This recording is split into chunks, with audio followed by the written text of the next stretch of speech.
You found the skeleton. How would you tell it's a dinosaur? You personally, how would you decide? Well, interesting question. I don't know. I'd have to do some research on that.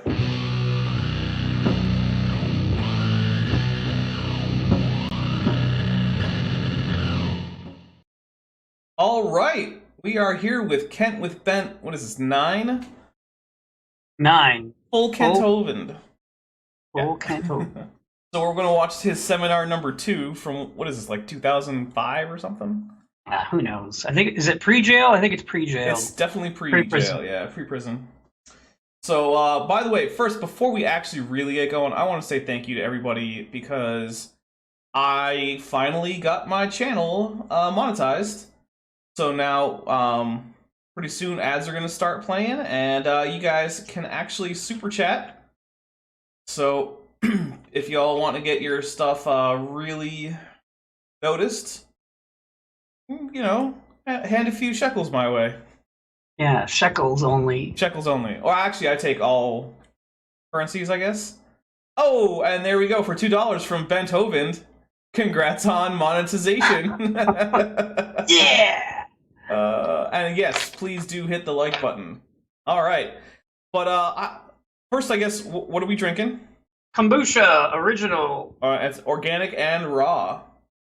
Something like that. It's for the probiotics. Okay, and I am drinking, embarrassingly enough, some ridiculously cheap vodka that I bought for $10 for a handle, and some Monster Energy drinks, because I am extremely tired today, and if I start drinking alcohol without some serious caffeine in it, yes, also the Dapper Dino mug. With coffee in it. Right. You might want to move my face either out of the way of Kent or on top of Kent's face. Oh. I like on top of Kent's face. I'm dumb. See, I can be Kent. I like on top of Kent's face. I'm stupid. Cocaine helps. Probiotics don't work, Bence. Well, They taste good. It tastes good. I don't drink alcohol anymore because I drink too much, and it's like fermented. It tastes good. So, from my understanding, probiotics have small but measurable benefits in like the day after or so that you consume something with probiotics, and then it's completely gone. I'm not surprised, but I don't actually drink. I was kind of joking about that. I mean, whatever. I'm not an expert on probiotics, but I do like how they taste, and I like how they cost a lot of money too. All right, ready? Oh, we're ready. All right. The Bible says that God made the world about 6,000 years ago, not millions of years ago. 4,400 years ago, there was a flood. And these two timelines kind of illustrate what we're talking about here. The Bible dates add up to about 6,000 years his ago, audio or 4,000 quality BC, sucks, though, by the since way. it's been 2,000 years after Christ. And the time before the flood was very different. The Bible says during this time, the people lived over 900 years. Quit moving, Kent. You could learn a lot in 900 years. Adam spoke every language in the world. Well, there's only one, but he spoke it. He's married to the prettiest girl Was in it the King world, too, James by the way. English? Is that the language he spoke? Yeah, obviously King James. Unfortunately, I don't think I can make Bent any bigger. No, I can just make him smaller.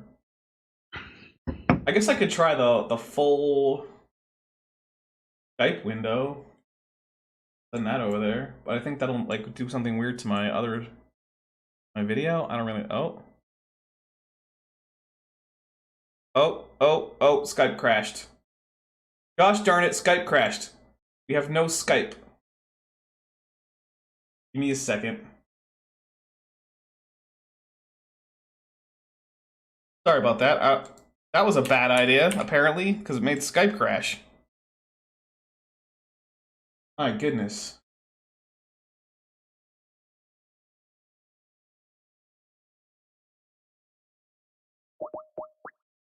Calling Ben back.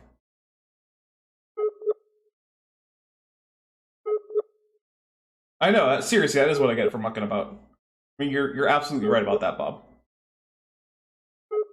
Come on, Bent. Pick up. Alright, so we're not going to do that again. Oh, maybe it was Bent that crashed. Come on, Bent. Bent isn't online. What? Oh man, everyone who knows Bent, send him messages on whatever platform you have him for. We're gonna keep going for a little bit while I keep trying to call. No, the only one there was. So things were very different before the flood came. We're going to talk about that. I can't apparently play the video and also make a Skype call at the same time? Skype, why you suck so much? This morning. Now, the textbooks Oh. tell your kids dinosaurs live millions. He's calling me. What'd you do? I don't know what I did, man. I honestly don't. Now it's super zoomed in. I don't know anything about that, man. I'm gonna have to hang up and call back because I don't think this changes mid-call. Oh, it's fine. You're good. I don't care. Okay, so we're gonna go back to. Here we go. And go. Millions of years ago. Is Stop that true? screwing or everything up. I know, dinosaurs right? always live with people? Maybe they just had a different name for them. They called them dragons. So what was the original creation Put like? Kent on my What screen. did they eat before the flood came? Oh, yeah. What's it going to be like in the 1,000-year reign of Christ? I mean, The that Bible was says pretty God's good, I going to guess, fix the but world I back don't wanna like it stare at used to be. And we're going to get to live here for 1,000 years. You good? 1,000 Everything fixed years. back, Garden of Eden conditions. That ought to be pretty cool. Where did all the water for the flood come from, and where did it go? I think that's as big as I can make it. And were there really giant people on the earth over 10 feet tall? No, because there's literally no physical evidence for such a thing, and there's good reason to think that humans can't really grow that tall. So, also, there was a quick question, where'd I get the ship? Sketchfab. That's ship from Sketchfab. He stole it. I didn't steal it, it was free. He got it for free and then animated it. Yeah, that's true. I also tweaked the shaders on it. The Bible says there were giants in the earth in those days. I got two Let's talk about messages some of these saying, things. get 2 back Peter online. chapter 3 told us, I never was knowing this offline. first, there shall come in the last days scoffers. Scoffers! Did you know there are people that scoff at the Bible? Yeah, I knew. I deal with them on a regular basis. I attract them like a magnet. The Bible says the scoffers are going to walk after their own lust, and they're going to say, where is the promise of his coming? For since the fathers fell asleep, all things continue as they were from the beginning of the creation. That's an important phrase. We covered that on Seminar 4 about the scoffers and their uniformitarian teaching. The next verse says, for this they willingly are ignorant of. Willingly Not to you, ignorant. I guess. In the Greek, that means dumb on purpose. The scoffers are willingly ignorant of two things. Number one, that by the word of God, the heavens were of old. I tried to move you over his Notice the word face, but he was heaven gone too is fast. plural, heavens. There's more than one heaven. We'll talk about that in a minute. I want Kent to tell me exactly how many heavens there are and what each one of them is and where it is and how he knows. The There's last 7. part. Oh. Because of the TV show. Yeah. One with, what was it, Jessica Biel? And then immediately after it was canceled, she went and posed nude. There were other people on that show also. Yeah, wasn't there like a child molester on that show? I think so, but I don't remember if charges were dropped or whatever. Yeah, there was an alleged child molester on that show. It doesn't work so well when you have blur the background on. I turned that off. Looks like it went back on. The scoffers are ignorant of how God made the heavens by his word. Did you know God didn't lift a finger to build the universe? He spoke everything into existence. That's called infinite power. What does Is that it what mean? it's I guess, but my question is like, what does it mean to speak before there's a universe? I mean, what's carrying the sound? There's no matter, there's no energy, there's no space, there's no time. So what does it mean for God to speak? Seems like it's probably supposed to be taken as some kind of a metaphor, Kent, but what do I know? Yeah. Everything, every molecule obeys his voice. He doesn't even have to touch it. Just, he speaks.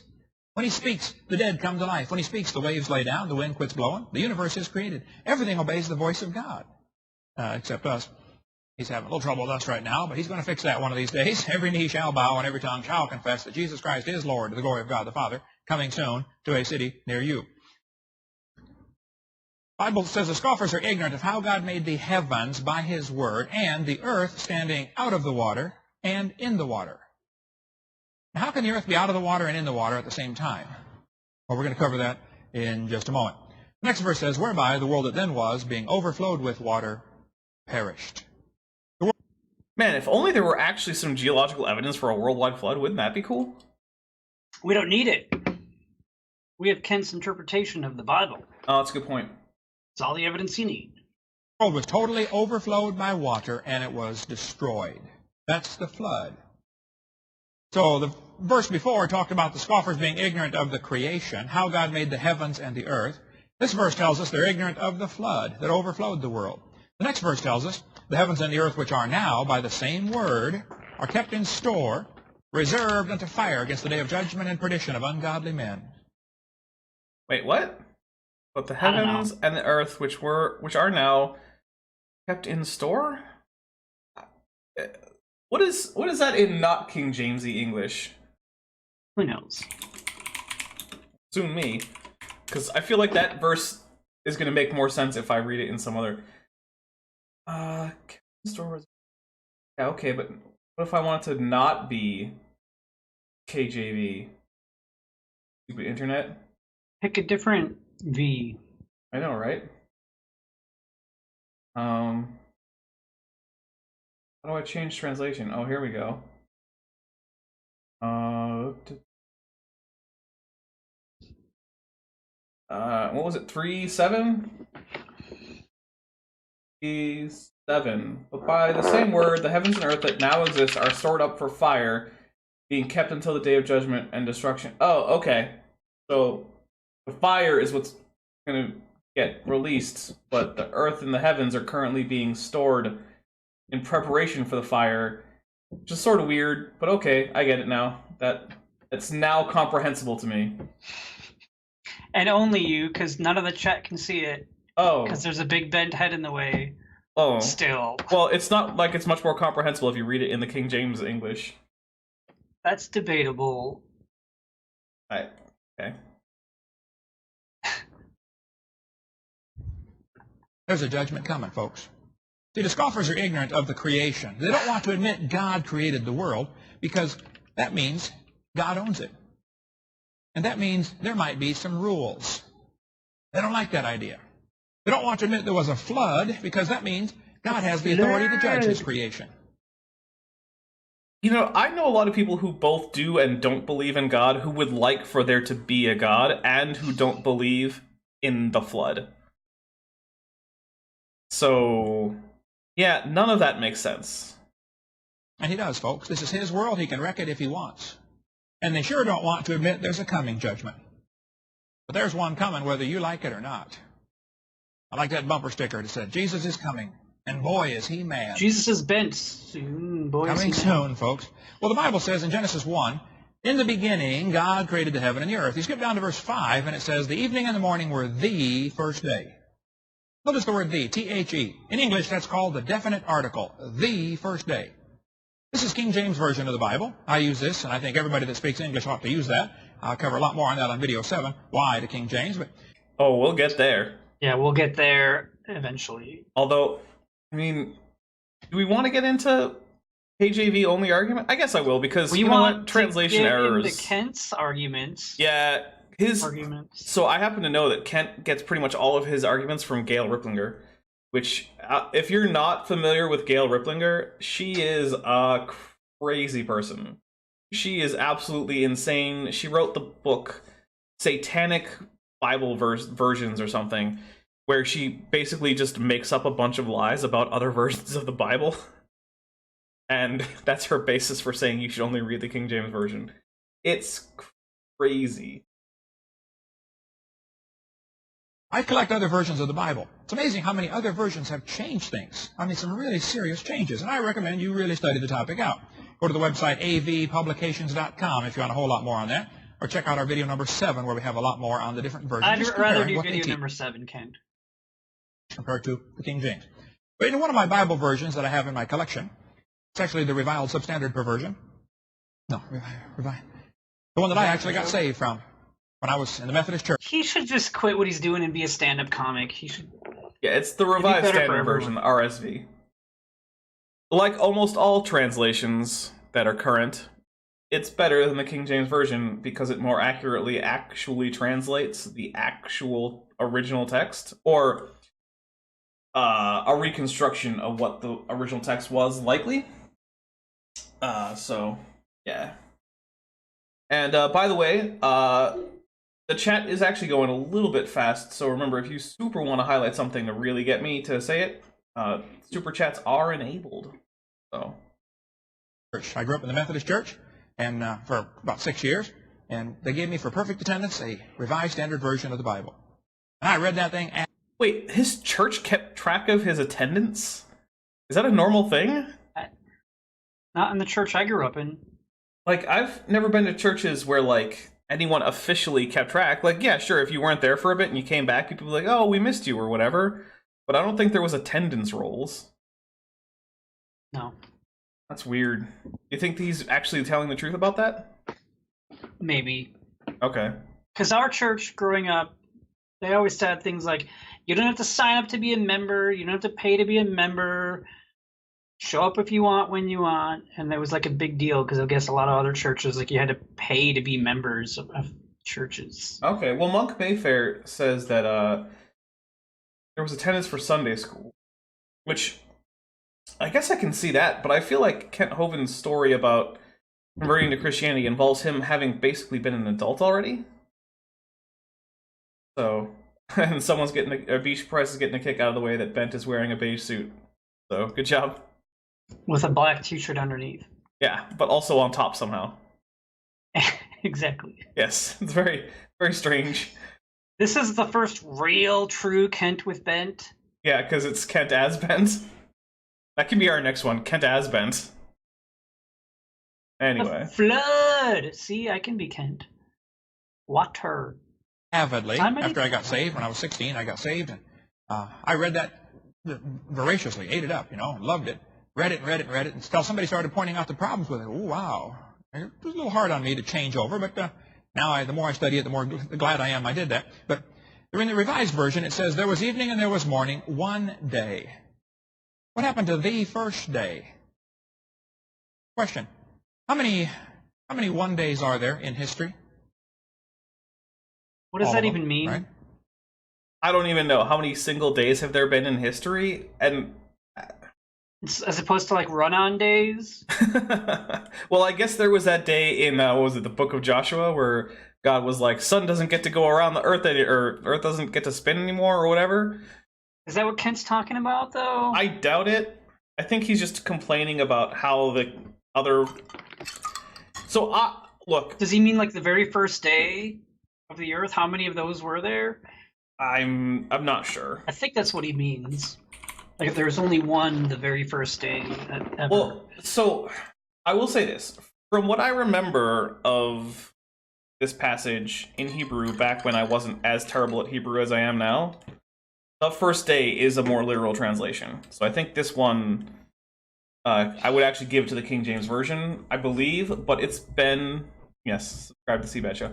It's been so long since I was competent enough at Hebrew to actually read any significant length of text. So, yeah. Anyone who reads Hebrew, let us know. How many the first days are there? One. I was right. Down in verse 8, it says it was Kent. a second day instead of the second day. Now, why did they do that? Well, the guys who did the reviled version do not believe in a literal 6-day creation. They believe in what's called the gap theory. How many of you have ever heard of the gap theory before? I've heard of The it. gap theory teaches maybe there's a gap between verse 1 and verse 2, and there's billions of years in there. This is an attempt to try to compromise the Bible teaching with the evolution teaching. With science. It's an attempt to get the findings, the unambiguous and just impossible to dismiss with any intellectual honesty, the findings of astronomy and geology that says that the Earth is definitely billions of years old and the universe is billions more, and that the only way to change that conclusion would be if God basically just was trying to trick you. That's what that's an attempt to do. Now, don't get me wrong, I don't like the age or the gap theory much, because the gap theory ignores the fossil record. There is no fossil record? Hello? Can you believe these people believe these things? That's a good point. I'm just trying to be the guy whose body I'm covering up. Right. Well, you're mostly, covering the face. Let's put the two together. Put the billions of years into a gap. J. Sidlow Baxter teaches that. He said, between the first two verses of Genesis, there is ample scope for all the geologic eras. He said there was a pre-Adamite rebellion and the judgment of Lucifer happened. Oh, now hold on just a minute. Was anybody here before Adam? And when did Lucifer get judged anyway? Well, let's see what the Bible says. Verse 2 says, I like how Kent says, was anyone here before Adam? But according to most interpretations of the creation story in the Hebrew Bible, the angels were here before Adam. And so, was anyone here before Adam? Yes. And most gap theorists say that the pre-Adamite rebellion was Satan's rebellion as described in rather poetic terms in Revelation. Which, by the way, it's not Revelations, everybody. It's Revelation, not plural. That's Revelation. Yeah. Or you can call it the Revelation of John of Patmos, or the Revelation of St. John, or whatever. And, yeah, angels aren't humans, but they're still someone, according to most conceptions of angels. They're still people. I mean, assuming angels are real, they would, yeah, they'd be a person, basically. Although, we've had that debate way too many times whether or not a person has to be human, Bent. I don't think we want to get back into that one right now. I don't remember. I think my answer was no, or wait, yes. Yeah, you said that human or person was essentially synonymous with human, and I tried to argue no. But then I just now said angels are people because I remembered that. Whoops. That means I win that argument from like 3 years ago. That means I considered that argument over the course of the past few years. I win. Maybe change my mind, which proves I can't be Kent Hovind. That's true, because Kent Hovind has changed his mind about a few things. He's changed his mind about pre-trib versus post-trib recently. So there's that. We'll get to that on video number 7, or whatever. the earth was without form and void, and darkness was upon the face of the deep. Some people say, God wouldn't make anything without form and void. Well, now, hold on. Without form means without form. Oh, like a bowl of water. Has no form. It doesn't mean destroyed. It just doesn't have any form yet, okay? And void simply means empty. See, the thing is, like, it has to mean something, because if the Earth is just completely without any kind of form, then what is it?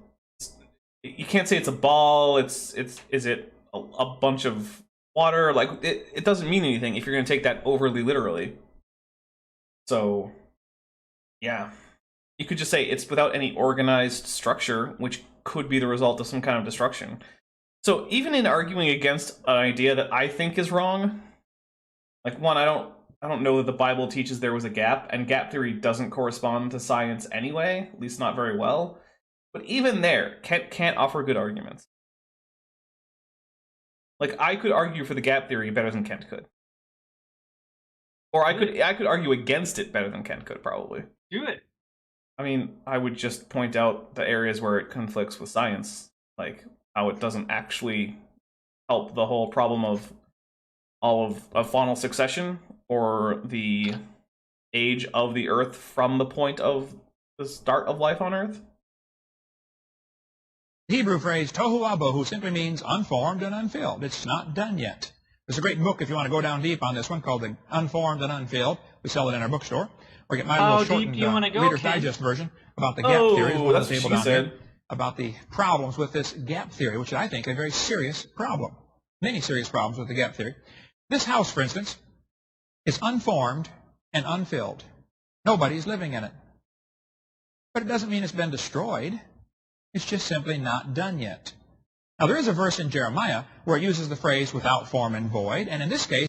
Okay, so one, that building has form, if we're going to be super literal about it, but sure. I don't know what he's talking about when he says that. It is talking yeah. about a city that's been destroyed.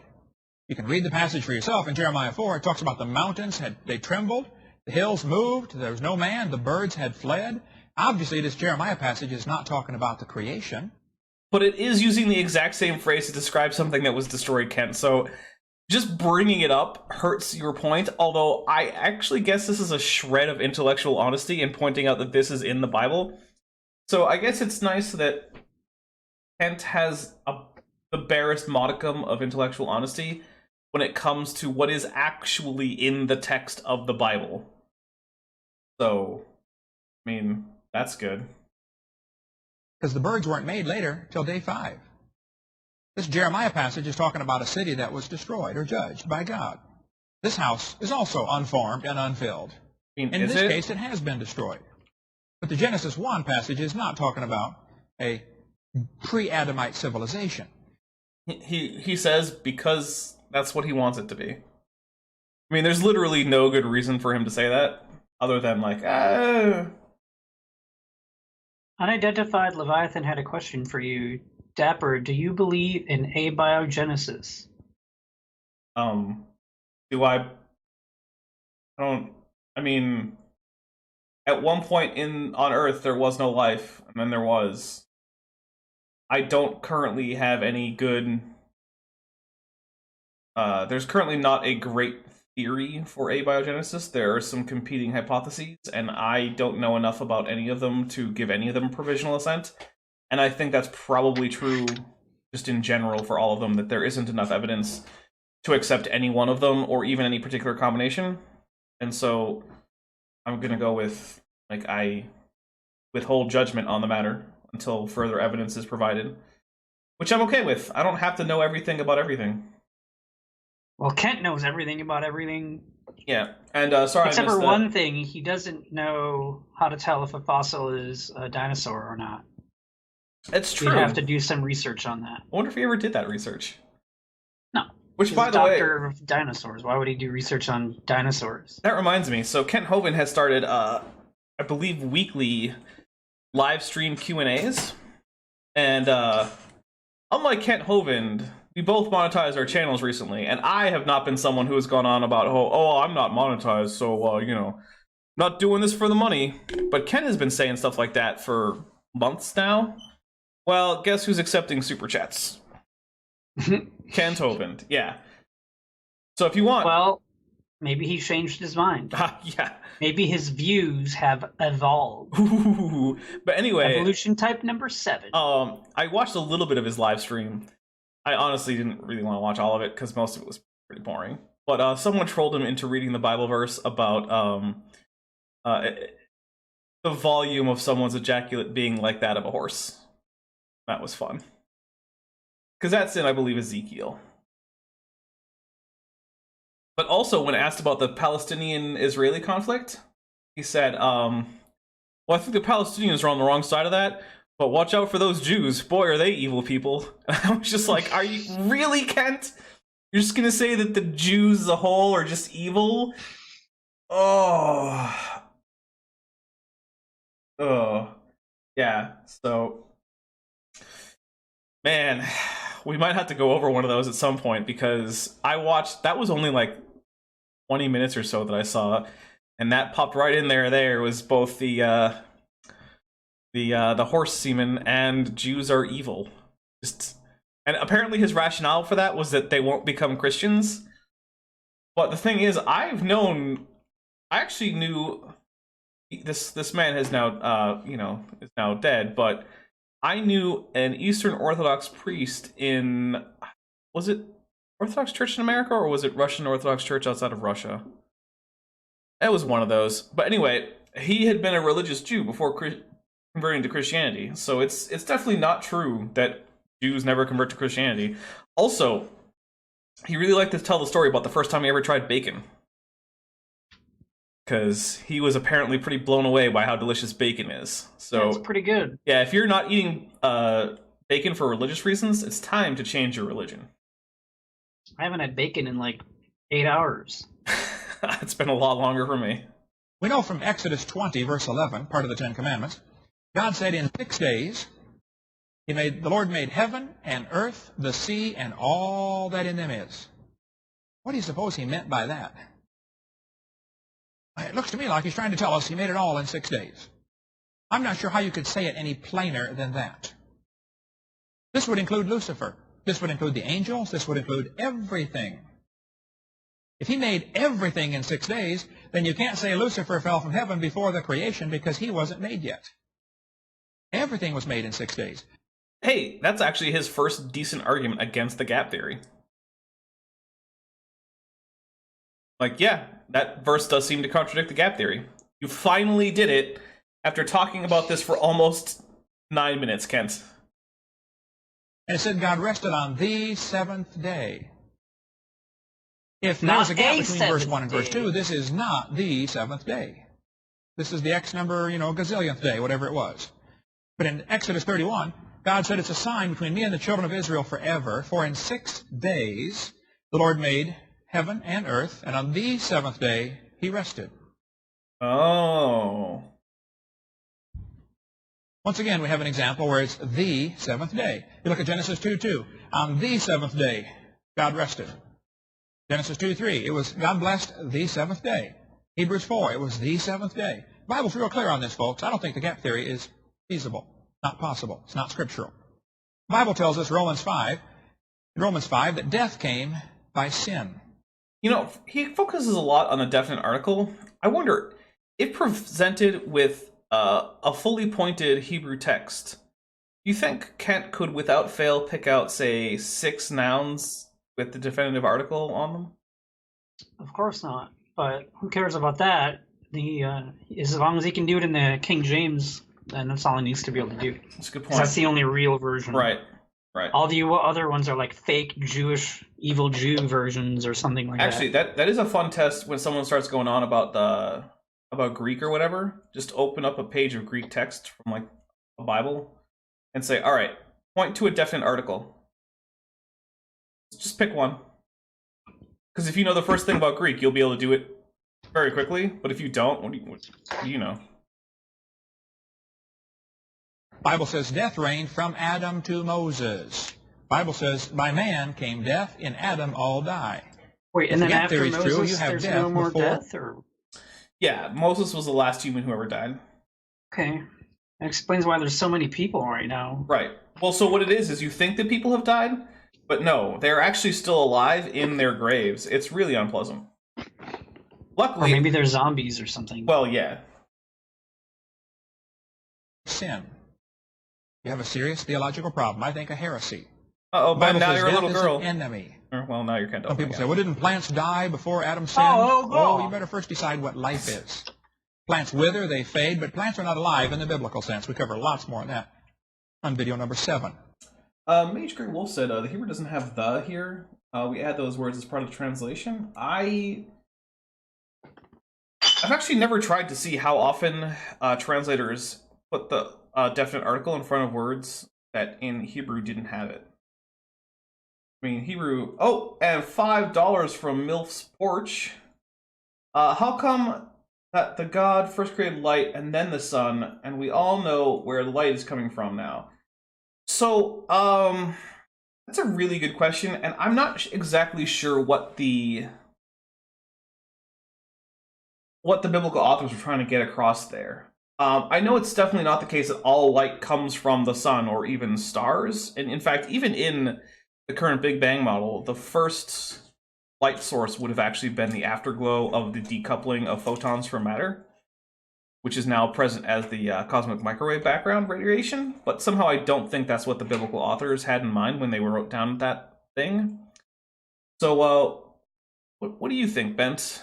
What are the biblical authors imagining as a source of light? Is it God? God is light. I mean, the Bible does say that, and also in parts of Revelation, in the post-apocalypse world that's being described, God is said to be the source of light that's there after the sun is destroyed. So, Isn't the devil though like the angel of light, like to trick people though?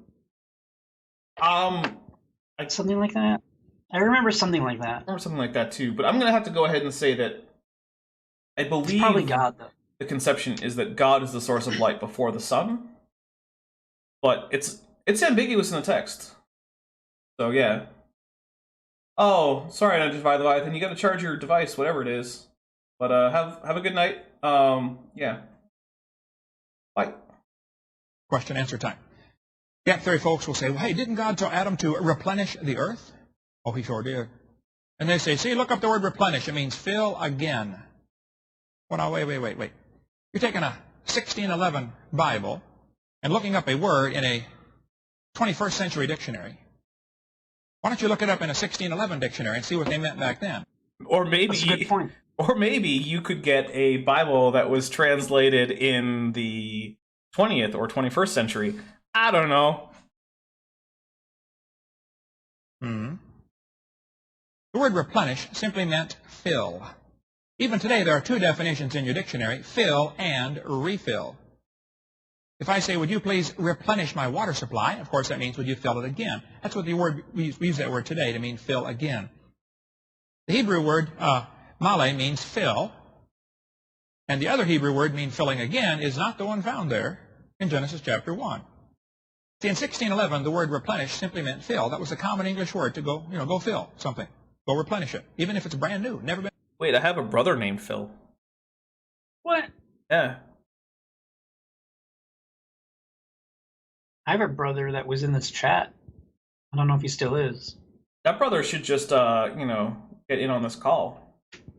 That's up to him. Yeah. And you. Well, if your brother is around, he is more than welcome on the call. So. Been filled before, you still replenish it. About 1650, they started using the word to mean fill again. English words change meanings quite frequently. When I was a kid, the word cool meant not hot, and gay meant happy. Those words have changed meanings, folks. How would you interpret James 2:3? You have respect unto him that weareth the gay clothing. Would you agree you would probably need to have a 1611 dictionary to get the right definition of what they meant back then? Nope, it means give respect to people who dress like Elton John. That's, yeah, and drag queens.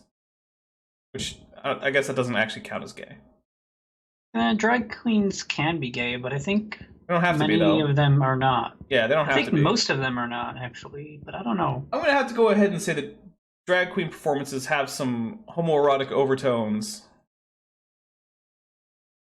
But then again, I don't really go to them, so maybe I'm wrong. Doesn't matter. Mm-hmm. Instead of a 21st century dictionary, of course you would. Paul said in Rome. Yes, they're performers, Nikki. And she says most of them are gay. But not all of them, which I guess I never thought about the proportion, but I knew that they weren't all gay. Once I would have come to you, but I was let hitherto. The word let used to mean hindered. Today it means exactly the opposite. It means allowed. See, God promised to preserve His Word. He did not promise to preserve our English language. Well, then why didn't you read the Bible in Hebrew and Greek and Aramaic, Kent?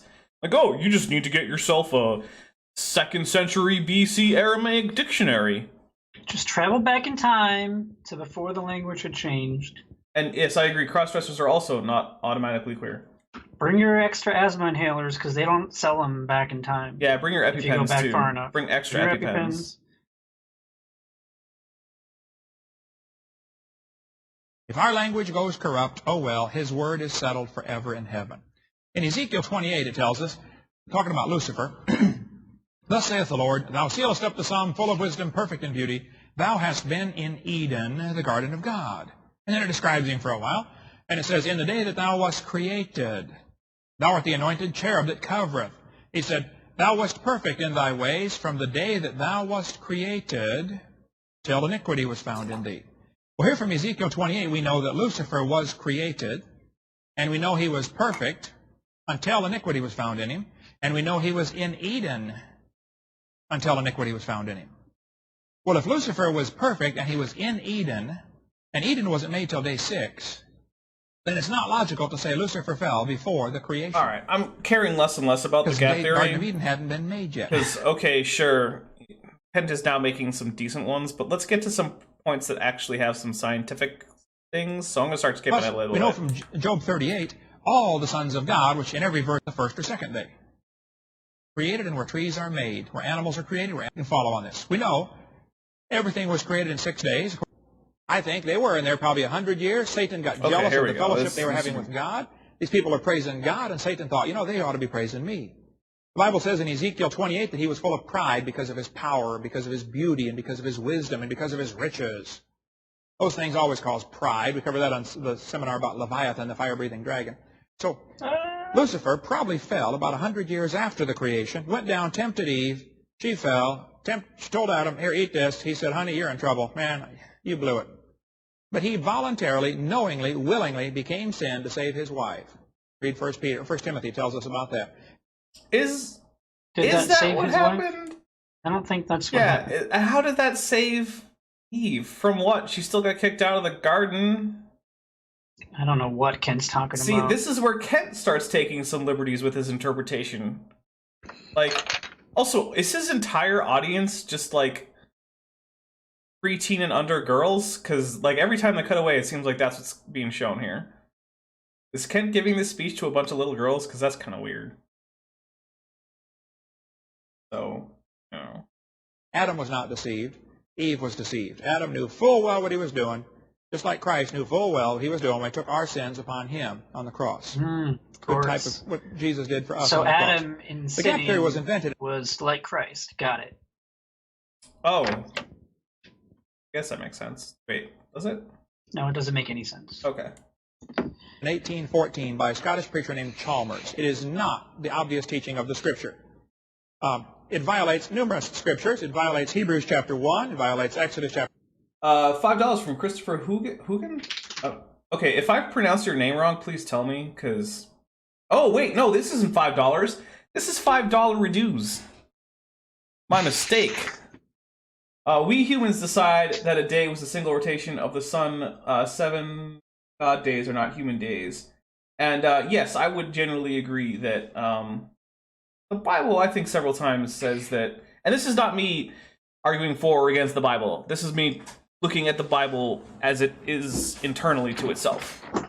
And yeah, I mean, a solar day is the average time it takes for the sun to reach the same point in the sky. Like high noon to high noon takes about 24 hours on average. But yeah, the day age theory is also a possibility, and like, look, if you want to interpret the Bible super literally, that's fine, I guess, but it's gonna mean that you're gonna start believing some really stupid stuff. So, and also, sorry for misinterpreting your currency there. I missed the A. 20. It puts death before Adam's sin. It has Satan fall before day 7. It has lots of problems, folks. I'd like to ask the gap theory folks. I'll say, fellas, was there death before Adam's sin? There's still going on with gap theory. Stop it, Ken. Wouldn't Noah's flood erase all evidence? Maybe it's the whole of episode. this pre-Adamite civilization? Well, I was in a debate with Dr. Noah's flood seems to have erased all evidence of any civilization before Noah's flood, Kent. So, I don't know. Like, that works against both of you, but I'm still trying to skip ahead to get out of this stupid gap thing. We should have watched something else besides... Or, no, I should have just watched this beforehand. Hugh Ross, from Reasons to Believe in Pasadena, California. Hugh Ross is an older creationist. I said, Dr. Ross, do you believe the flood in the days of Noah was a worldwide flood? And he said, I believe it was a universal flood. What does that mean? And I knew to question him on that, because that's a deceitful answer in my opinion. I said, what do you mean, universal flood? He said, I believe it flooded Noah's little... And $5 from Milf's Porch. When the Jesus is God, why he is talking to himself on the cross?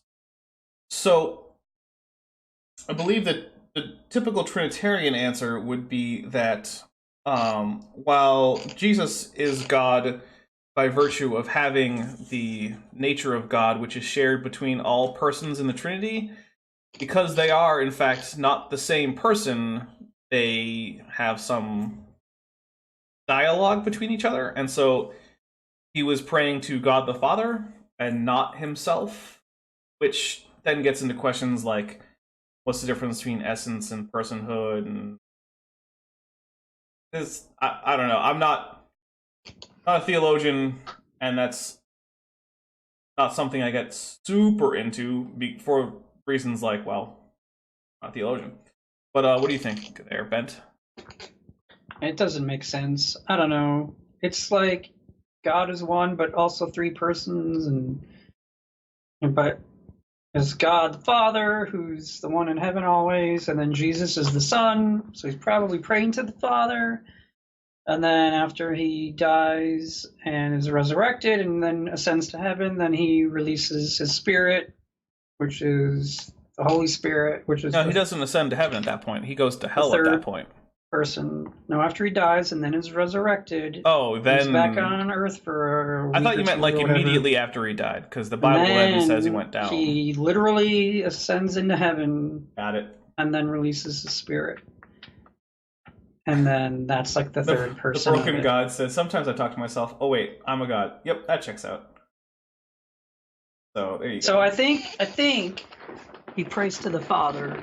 Yeah, But I guess it's possible he prays to the Spirit. Well, he I don't know. starts out that whole thing with like, my God, why hast thou forsaken me?" If we want to use the King James. So, I mean, What is that in Hebrew, though? Or I guess that would be Aramaic, probably. It was so because that's what they spoke. I'm pretty it was sure something they like spoke in Aramaic. in Hebrew it would be Eli, but I think in Aramaic it was something like Eloi. So I don't really know, but Yeah. that's the general idea of the Trinity. Yes.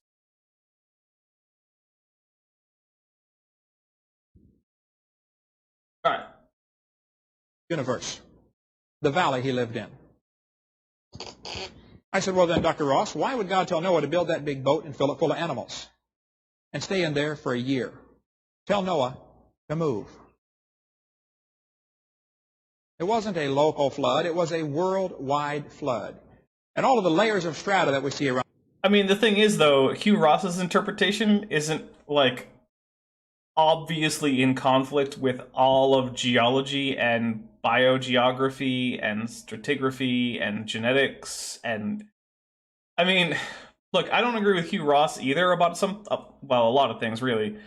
But at least his explanation isn't laughably at odds with everything we know about science.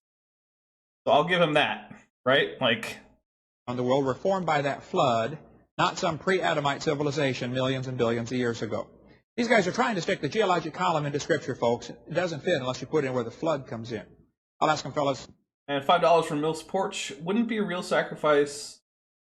Wouldn't be a real sacrifice to be Jesus in hell right now instead of right now for the sins instead of heaven. I mean, I guess that would have been a bigger sacrifice, but also I actually don't find the juridical interpretation of the crucifixion to be the most compelling explanation. Like, I think that there are other explanations for it that I find to be a little bit more sensible? I don't know. But I will say that the traditional interpretation of Jesus somehow paying an infinite debt for human finite sin, but it's an infinite debt because the sin is against an infinite God, I'm just like, I'm not really sure I really follow all of that. So, What did God mean in Exodus 20 and Exodus 30 when he said he did it in 6 days, Exodus 31? Does everybody need a guru to tell us what the Bible says, or can we just read it and understand it? Because nobody reading the Bible is going to come up with a gap theory unless they've been taught that ahead of time. Oh, and you know, Christopher Hovind is also one of my patrons, which I had forgotten, so sorry about that, but here's a wrench, because by the way, unless you don't want it, patrons get wrenches, so minimum pledge is $1, so head over there. Go do stuff. It's not part of the obvious teaching of Scripture. He Why said can the word snot. let change and the word gay change over the last few hundred years, but the word replenish cannot change? No one is saying the word day changed. We're just saying that it doesn't always have to be, or I'm not even saying it. People are just saying that it doesn't have to always be literal. That's it. It did, folks. The word changed meaning. Why do you need a gap? What took place during this time? There's no reason to put a gap in there. What took place is the vast majority of geology and astronomy.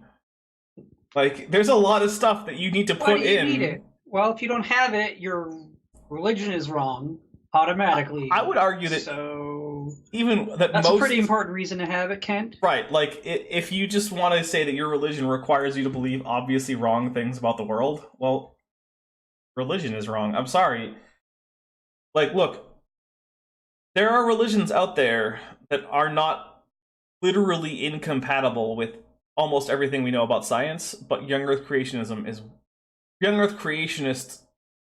Christianity is just wrong. We can say that with extremely high levels of confidence. Now, if you have an interpretation of Christianity that isn't at odds with science, well then, it may or may not be wrong, and I'm not going to get into whether or not it is. But if your religion contradicts science, wrong. At least about those parts of it. I mean, well, yeah, we're trying to be fair and open to religion around here, which is, yeah. I'm not. I think it's the honest thing to do. Yeah, I'm not here to convert you out of a religion wholesale. I'm just out here to convert you out of the parts that are at odds with current science. Because you know what? If you want to believe that Jesus is God and has saved you from your sins, okay. As far as this channel is concerned, I don't care. That's fine. Personally, I have opinions about it, but I don't get into them. Similarly, if you think that the cessation of desire is going to release you from the wheel of rebirth, and that's going to allow you to reach nirvana, okay, that's great. But do you reject the science about, like, geology and astronomy and biology? No? Okay, then great. Good luck ridding yourself of desire. Like, as far as this channel is concerned, that's my position. Revelation tell us this is the first earth, if it's not really the first earth. Why was Adam called the first man, as 1 Corinthians says, if he's not the first man? To me, it's a silly theory, and it's not necessarily unscriptural, it's unscientific, and it's not necessary.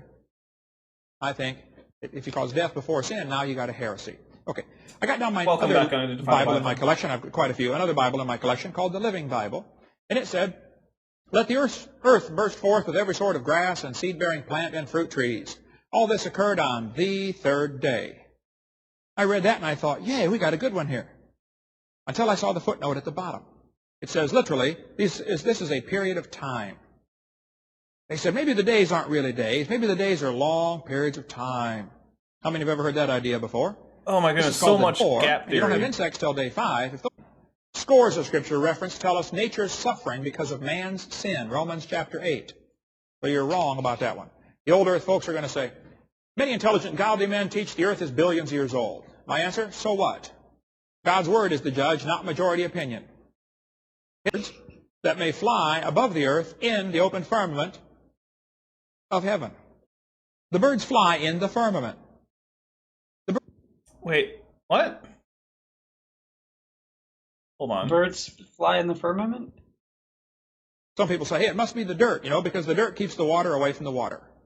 No, it's not the dirt. Read down to verse 20, and the Bible says, let the waters bring forth abundantly the moving creature that hath life, and fowl, that's birds, that may fly above the earth in the open firmament of heaven. All right, let's, what is that, Genesis 1:20? I need to check that in some other translations. And, I need to refill my coffee. What? Be right back. All right. At 1:20. All right, hold on a second.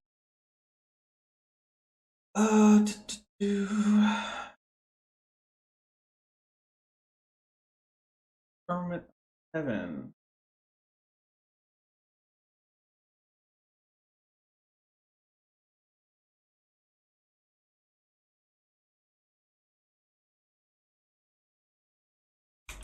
I am checking this in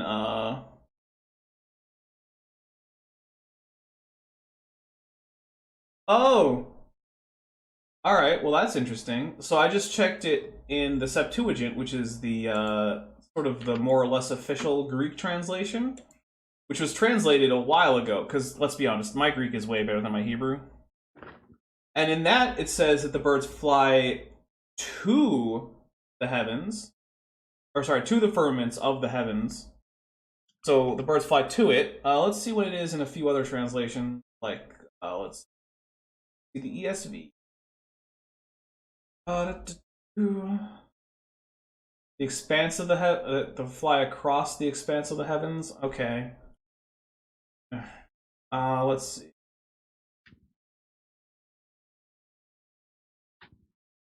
See what the NKJV has going for it. Yeah, above the earth, across the face of the firmament. Yeah.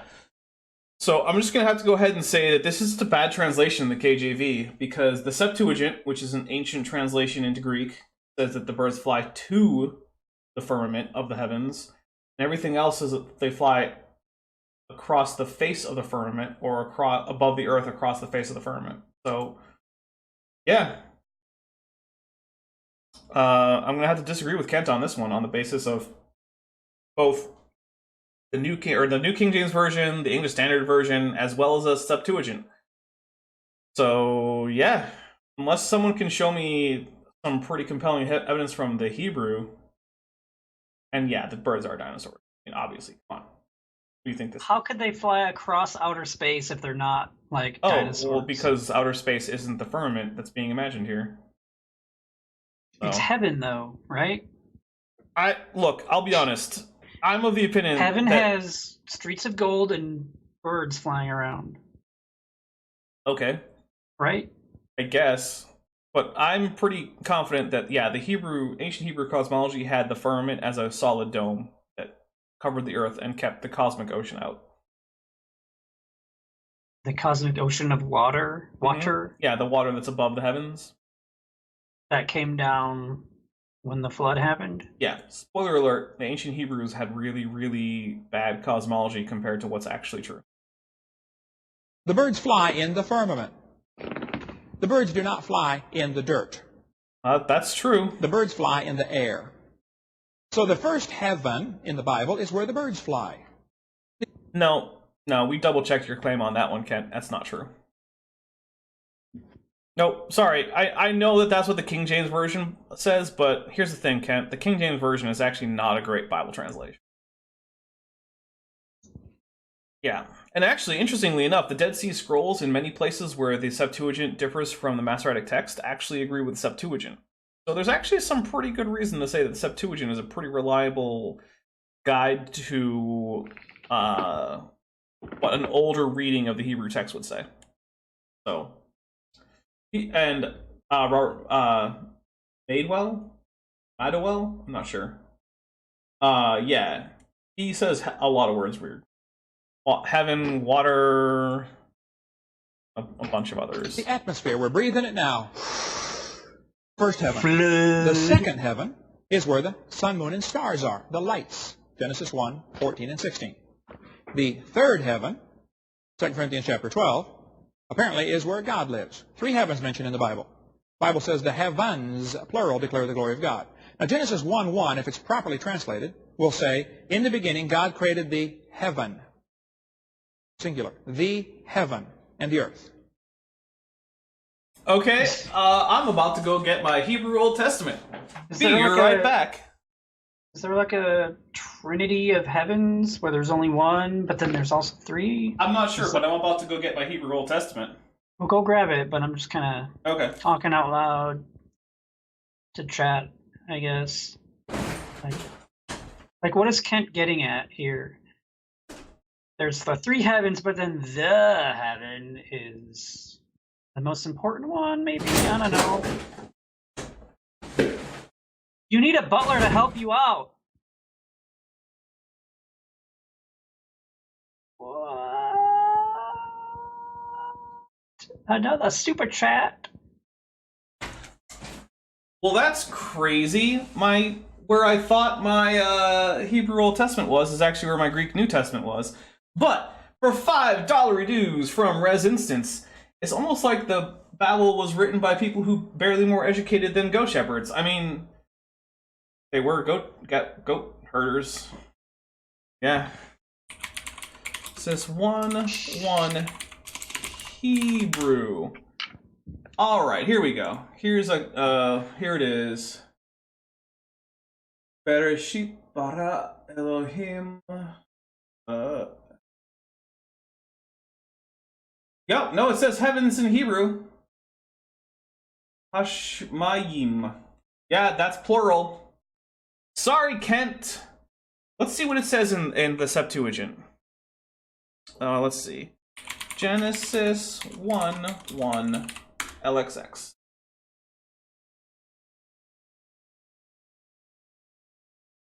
Ooh, let's see.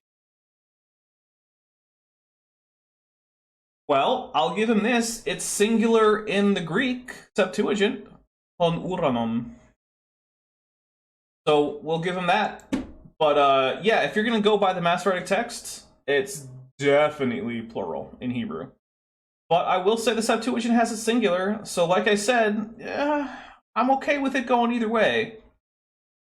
So, but I know that Kent is of a part of Christianity that tends to heavily prefer the Masoretic text.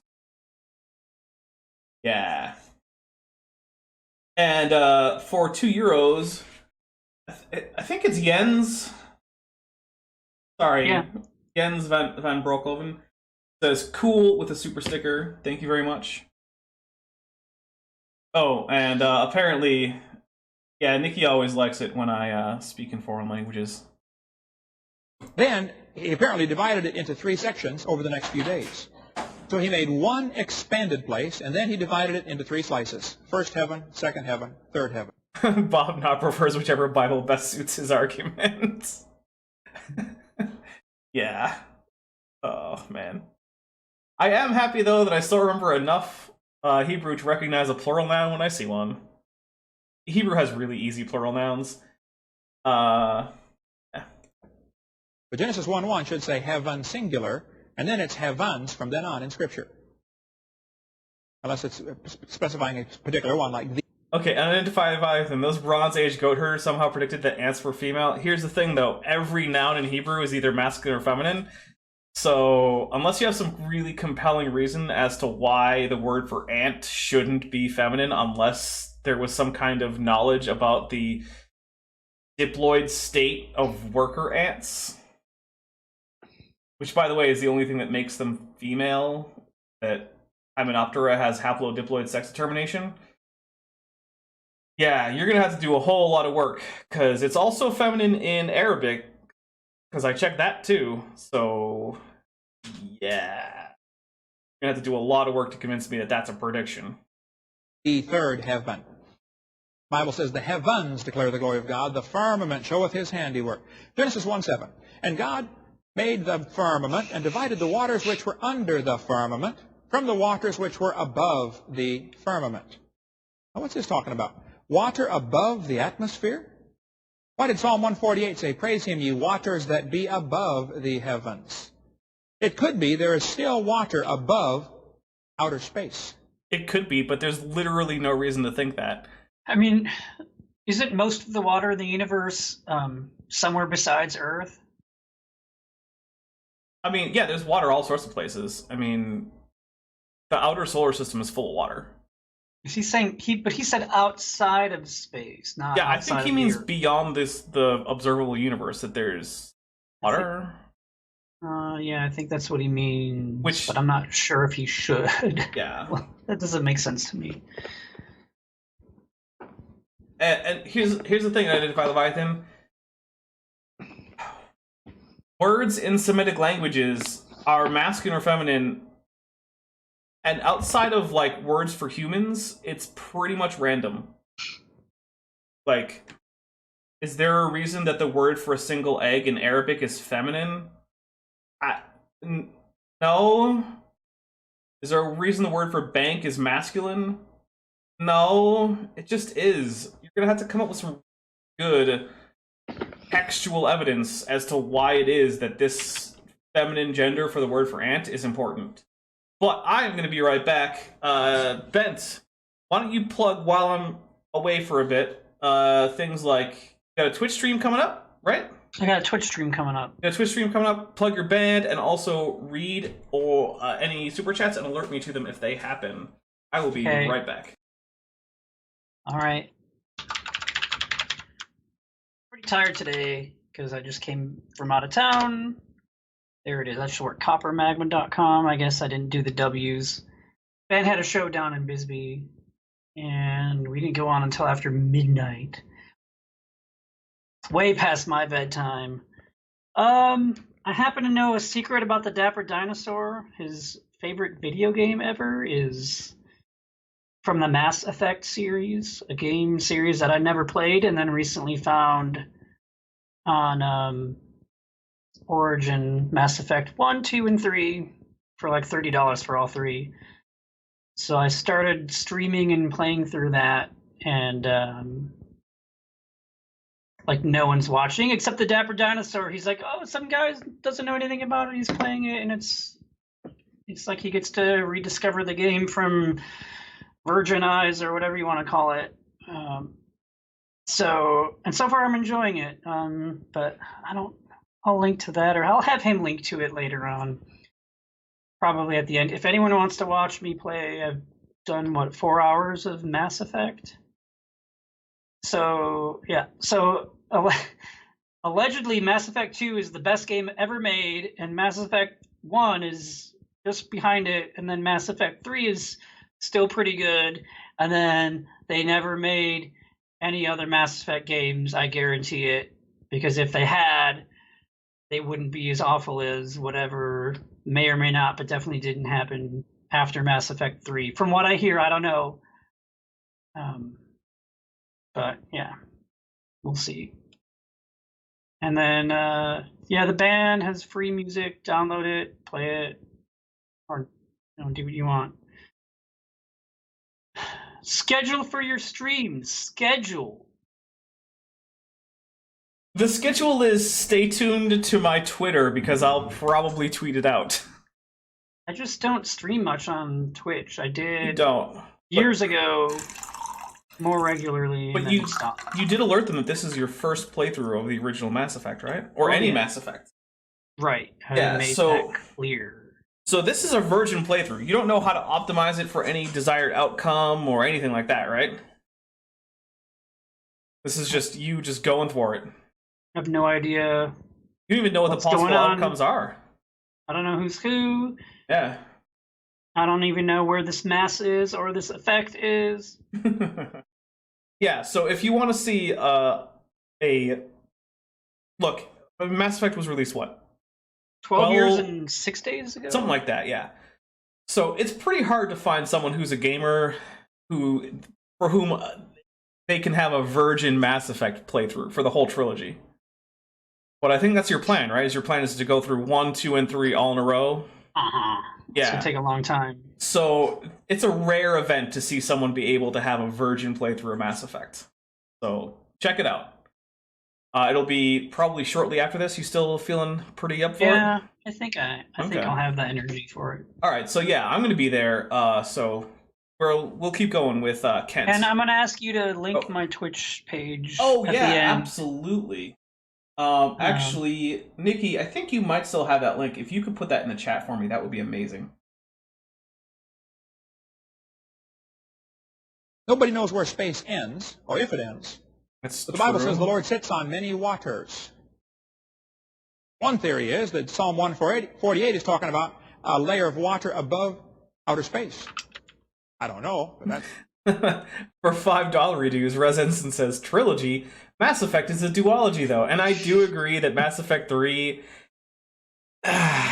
plot-wise, it is significantly lacking compared to Mass Effect 2. However... No spoilers, though. Yeah, no spoilers. I will say, however, I do think it's a good game, and if you at least have the extended endings edition, it's a little bit better. Also, I gotta say, even though it was an EA mandate and got a little bit microtransaction-y, I actually did really enjoy the Mass Effect 3 multiplayer. So, there you go. Yeah, and like the Evil Scotsman said, 90% of 3 was great. It was. It also had excellent gameplay. Like, the combat in Mass Effect 3 is the best in the series, as far as I'm concerned. Nobody's been out there yet. Gonna go there one of these days. 2 Peter 3 tells us the Lord made the earth out of the water and in the water. When God first made the earth, the Bible tells us it sits on the circle of the earth, and Christians have always known the earth is round. And it said he stretched out. Round doesn't mean not flat, Kent, but here's the thing, right? The ancient Hebrew cosmology was largely the same as the general sort of Mesopotamian Fertile Crescent cosmology. The idea was that the Earth was formed out of the chaos of the primordial ocean, and it was created by putting a bubble in place that kept the water from above the Earth out, as well as the land and the pillars of the Earth, which kept the waters from below out, because there was the cosmic ocean that was essentially infinite in its extent. And that's why, when the flood is described, it says things like, the fountains of the great deep broke open. That was what was keeping the cosmic ocean out from the bottom, as well as the floodgates of heaven opened, which were actual gates that were supposed to exist in this firmament that was keeping the waters of the cosmic ocean above the earth. That's why the floodgates of heaven opened. So, yeah, the cosmology of at least the writers of the earliest books in terms of composition in the Bible was a flat earth surmounted by a dome that kept water out. Look, I'm not saying that the cosmology of the Bible authors of the Old Testament, I don't think is particularly important to the theology of the Bible, but that's what it's teaching you if you want to go literally on it. I just don't think you have to go literally on it if you don't want to. Or, you know, if you want your religion to have any chance of being true. The heavens. Stretched out the heavens. That phrase appears 5 or 6 times in the book of Isaiah, Jeremiah, and Lamentations, those books, about the stretching of the heavens. Yeah, but it's not just stretched, is it, Kent? It's stretched like a tent, which is a solid thing that covers you. Like, it protects you from the elements from outside. That's the point of a tent. So, again, this is referring to the dome of the firmament, which keeps out the cosmic ocean. But, I mean, we're going to take the Bible literally, just not too literally, right? Today's atmosphere has 6 layers to it. No, it has 6 arbitrarily defined layers. You could divide it into more layers if you wanted to. Or fewer. Or fewer, if you yeah. want to. I mean, these are things that humans have found convenient because they mark out things that are relatively significant for travel through the air or space. But, yeah, there's a gradient between these quote-unquote layers. The troposphere and, you know, basically all of them, it's not like you can't mark a particular altitude at which one ends and the next one begins. You can mark out the Kármán line, I guess, but that's about it. That's really the only one that objectively has a definite end. Well, and isn't that just at 100 kilometers? I don't remember the exact value, but it's basically the value at which the speed required to maintain altitude due to lift exceeds orbital velocity at that altitude. Oh, I did not know that. Yeah.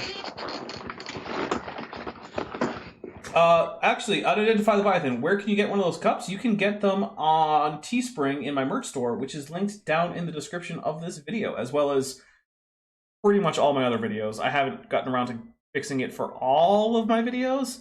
If you click on any of the recent ones, you'll find my Teespring store. Which actually, mug. I can probably link to... Ben, can you link to the Teespring? Yes, I can. All right, thank you. To be apparently a 7th layer. This was a layer of water or ice or vapor above the atmosphere. Even today, our atmosphere has very distinct layers to it.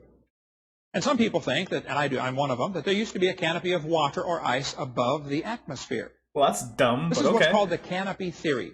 When God made the world, there was a canopy of either water or ice or vapor above the atmosphere. Either water or water or water. Got it. You could just say, you know, water in solid, liquid, or gas form and be correct. Water. Yeah, water. Water. Water. At the time of the flood, it all fell down. So it's gone. Whatever was up there is gone, so we can't prove any of this. This is just theoretical. But there must have been something above the atmosphere explaining why they lived to be 900. Explaining a lot of things. No, because they just didn't actually live to be 900. That's the other option. You could just be wrong about how old they were. Because it's not actually true that people used to live to be 900, Kent. That's the other thing. A canopy of ice could have been held up by the Earth's magnetic field because... What? Well, look. Okay, maybe he'll explain it. He did say just say because. Here's the thing about ice and magnetism. Yeah? You get a strong enough magnet, and ice, I give up. I don't know. Well, I mean, ice is a polar molecule, so it is actually true. By the way, Teespring works for almost all items for the EU. There are a few things that I have on my Teespring store that don't ship internationally. The die-cut stickers don't ship internationally. And I think maybe like the canvas print or like the wall tapestry or something doesn't ship internationally.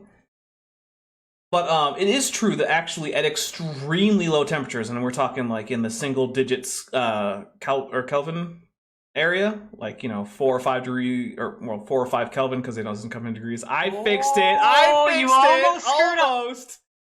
Like 4 or 5 Kelvin. Yeah, ice actually becomes weakly magnetic. But why would ice surrounding the Earth be 4 or 5 Kelvin? It's going to receive all of that radiation from the sun, and Kent likes to say that the ice would absorb like X-rays or whatever. Like, well, then that's going to increase the temperature of the ice, because what else is that energy going to do? You think it just disappears? And also, by the way, for any of my patrons, if you want to send me a pronunciation guide in like the International Phonetic Alphabet, I will totally mark that down for your names. But the person whose name I'm pretty sure is pronounced Jens Van Broekhoven sends for €2 a cool sticker. Yeah. Oh, and Vandalia 1998 just joined after getting in with his late podcast. Well, welcome. So here we go.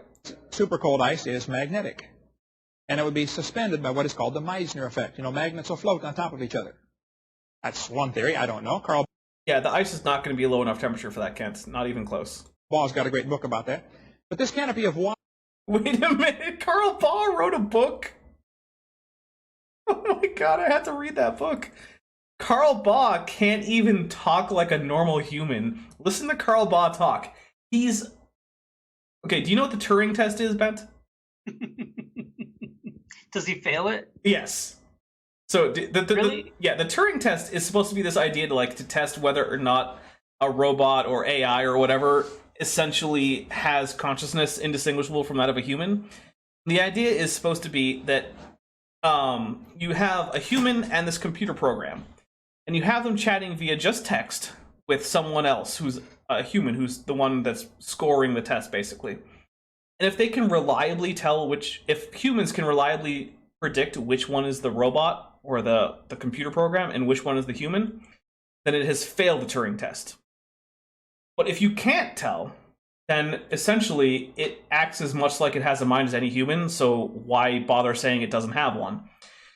But the thing is that if you had Carl Baugh and a human, or a chatbot for that matter, texting you, you would pick Carl Baugh as the robot every single time, because that dude cannot form coherent sentences. Just go listen to anything by Carl Baugh. It is incomprehensible. I really want to see this actually tested. Well, the thing is, I don't think Carl Baugh would ever consent to actually taking a Turing test, because he knows he's just a robot wearing a meat suit. He knows. If there were ever evidence of alien life or androids, Carl Baugh would be it.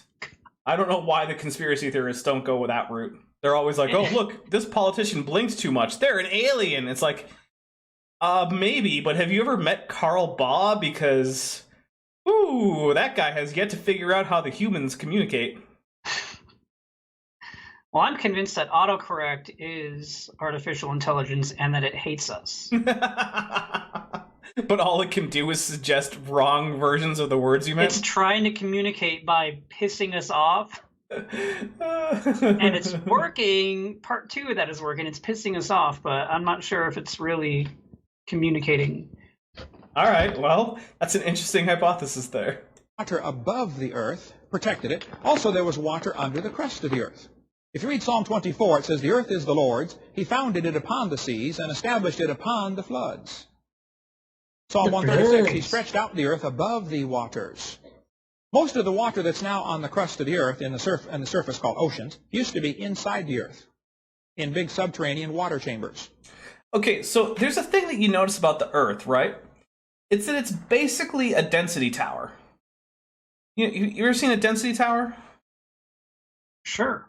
So a density tower, like you put layers of like oil and like dish soap and water and like some rubbing alcohol in it, and then you can put some different objects like a ping pong ball, a tomato, a penny, right? And everything settles according to its density.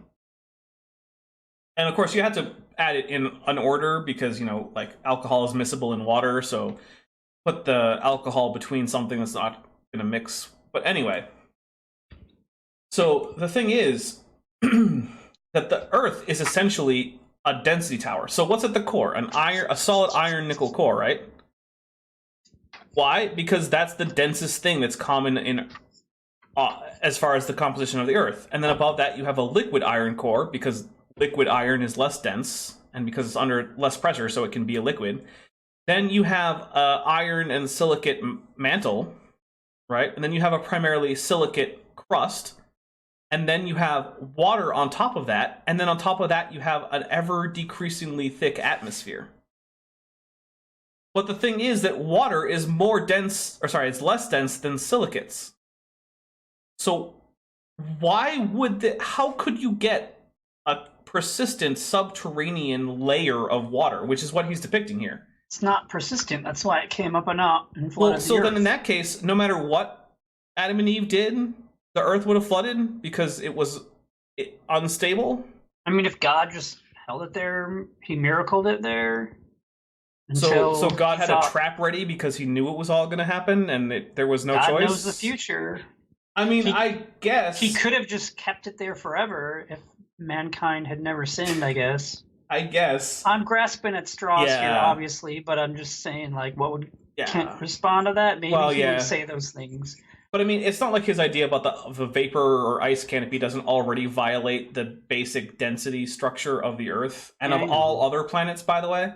Like, every planet out there has this kind of density tower type structure, where at the lowest point you get the most dense things and it goes up beyond that. So... But I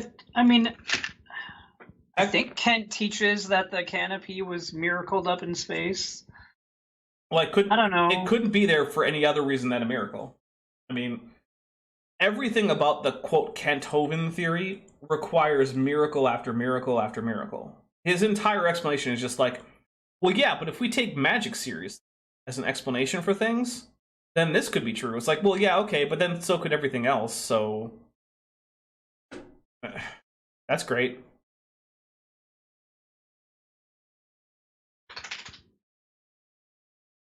I don't have a clue what the numbers were, but let's just pick a few for sake of argument.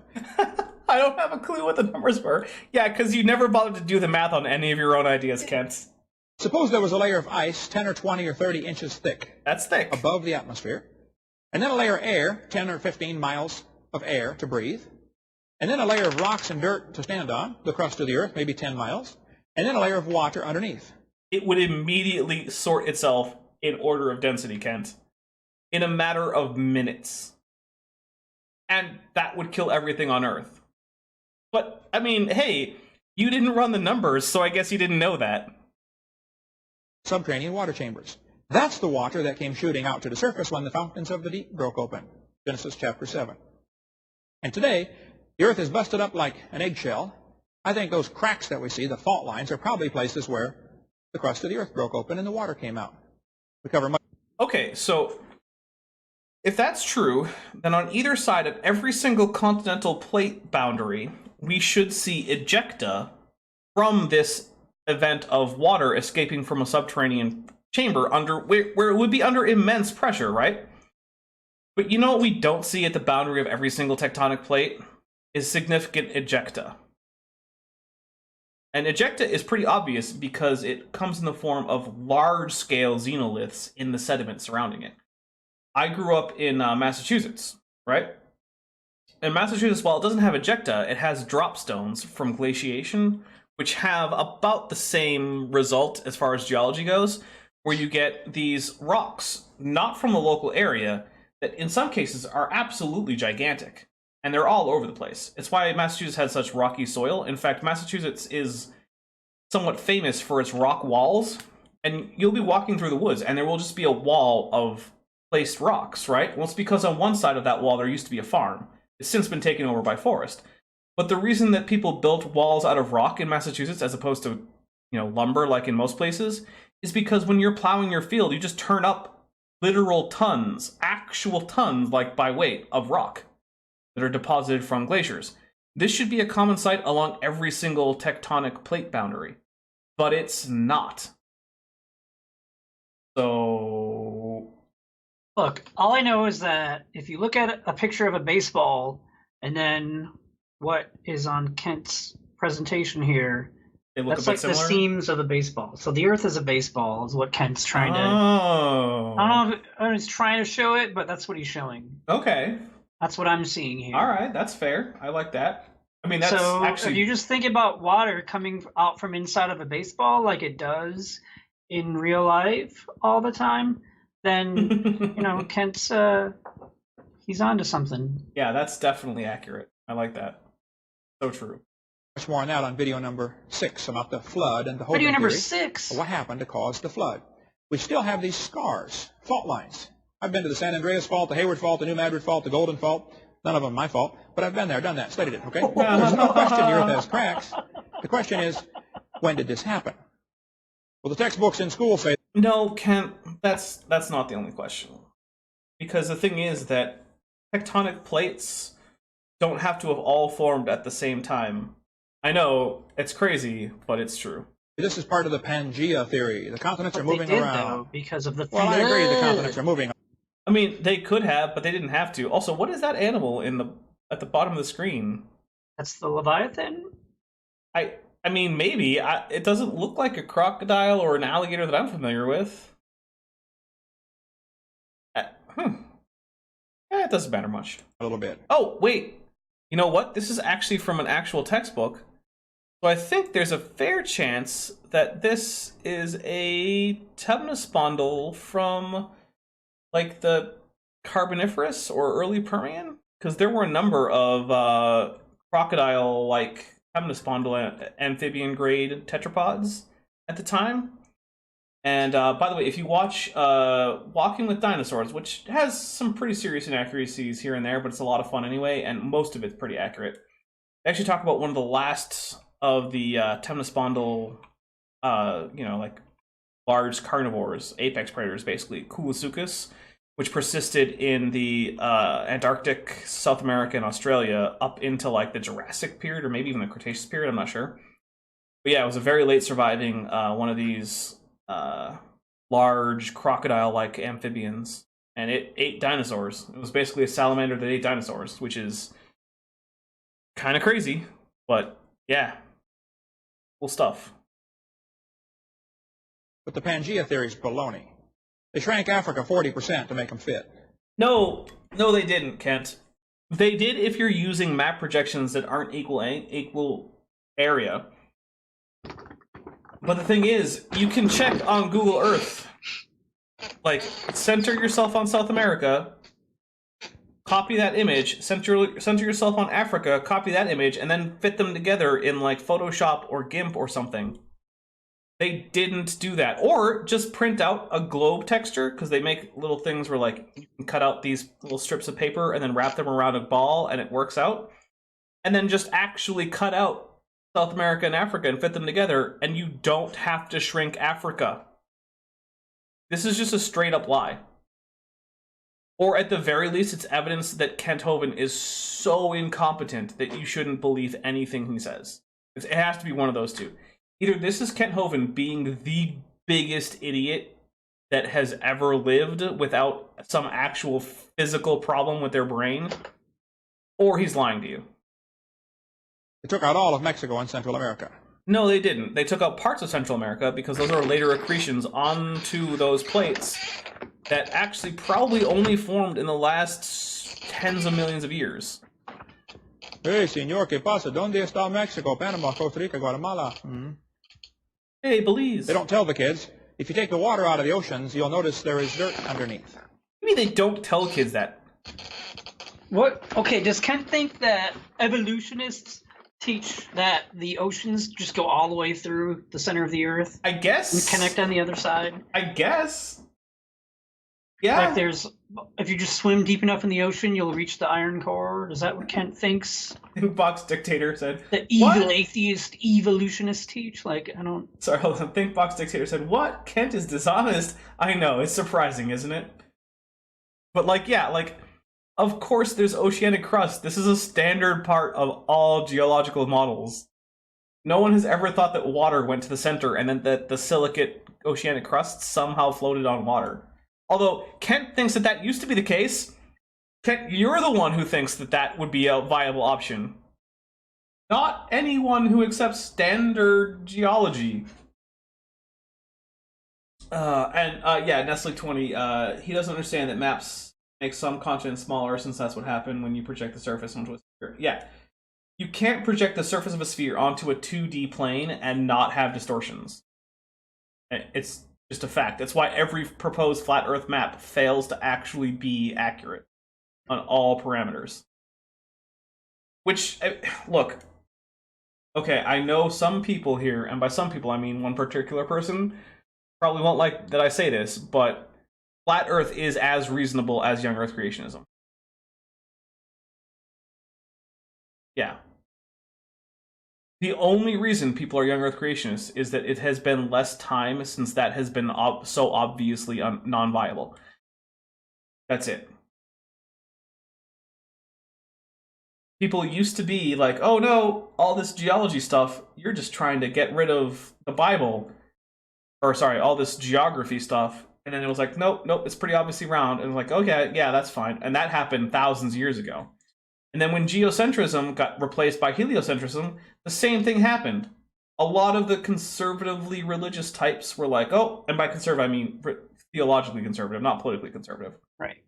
We're like, oh, no, this contradicts our theology, so it's not okay. And it's like, no, you're wrong. And now geocentrism is essentially unheard of in most, even very theologically conservative circles. The same is true for evolution. And the same is true for the age of the Earth and the age of the universe. The only difference is how recently these discoveries were made. Young Earth creationism is the flat Earthism of biology and geology and astronomy. Except that I guess flat Earth is also the flat Earth of astronomy. So there you go. People say, hey, do you think the continents were connected? I say, what are you talking about? They still are. They're What do you mean, were connected they? now. Hello. Always have been connected. They're still connected. What do you mean, were they? What they mean by connected, Kent, is that the continental parts of those plates were touching. Like, in your previous slide that had mid-oceanic ridge, that part of the crust is oceanic crust, which is primarily basalt and is significantly more dense than oceanic crust. And when they say, were the continents connected, they mean, was the continental parts of these plates ever in contact? And the answer is yes, by just so many lines of evidence. Cover more on that on video number 6. The Earth used to have a canopy of water overhead, or ice. This would make the Earth like a big greenhouse. How many know what a greenhouse is? They've got all glass walls. You have to dress in the basement in a greenhouse. Carl Ball's book. Wait, what's a greenhouse? I don't know. All those blurry people, they don't know. But he's about to reference Carl Baugh again. Book Panorama of Creation, I think, is really good on that topic. You know, a lot of scientists are still finding water in space between the stars. Water. I think there used to be a lot of water above the atmosphere. And scientists have a new theory now about the dinosaurs. They say maybe a lack of oxygen killed the dinosaurs. Okay, maybe in 1993, which was already more than 10 years ago by the time you gave this speech, Kent, because I'm pretty sure this speech is from 2005 or later, but I could be wrong. But it was definitely from after 1993. Yeah, that was not considered a viable or a significant option in the extinction of dinosaurs. Just no. Stop it, Kent. A lack of oxygen. Why would they say that? Oh, and by the way, I will say, it's come up in the chat a couple times. I will say that flat Earth is a subset of young Earth creationism in most cases. I think most most flat Earthers are young Earth creationists in general, and I actually see a lot of comments in and around Kent Hovind's current output talking about how, oh, Kent is great on evolution. I just wish he'd get on board with the flat Earth. Well, the only reason he's not on board with the flat Earth is because basically he went to prison before that became a big thing. So, and I actually do kind of like this cartoon. Because if we accept the idea that there was significantly less oxygen as time went on throughout the Mesozoic, I don't know, it's amusing. The Triceratops with the oxygen container is well drawn. I like it. Don't have to. Well, because when they studied the Apatosaurus, they found out his lungs are way too small compared to the size of his body, and No, they didn't. his nostrils are too small. No, they didn't. An 80-foot Apatosaurus had nostrils the same size as a horse. Okay. Let's find an Apatosaurus skull.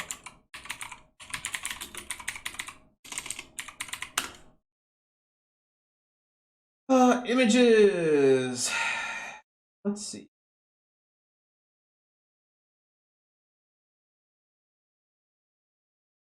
I'm trying to find one that actually has a good shot of the nostril. Not as easy as you would think.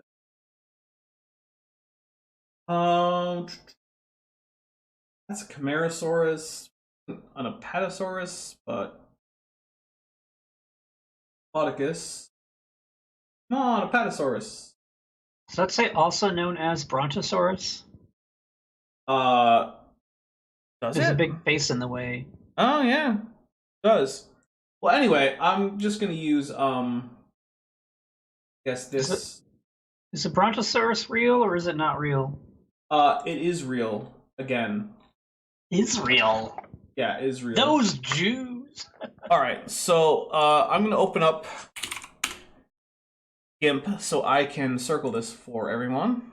So give me a second while I do that, because we're gonna look at the nasal opening for Apatosaurus. Although what I actually found was Diplodocus, but they are in the same slightly broader clade of Diplodocid or Diplodocid, whichever one you want, sauropods. So their general skull structure was very similar. So here we go. So this is a Diplodocus skull.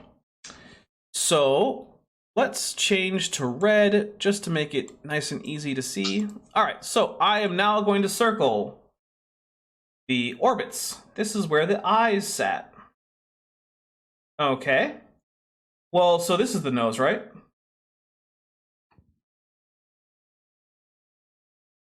Nope. Nope. That's the anterorbital fenestra.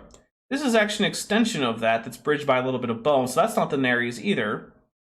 Normally you would think the nose would be somewhere around here, but if we look closely, well, this is a premaxilla, which goes up to about here or so, which makes this the nasal bone, which makes this the nares, which is the hole in the skull through which air passes.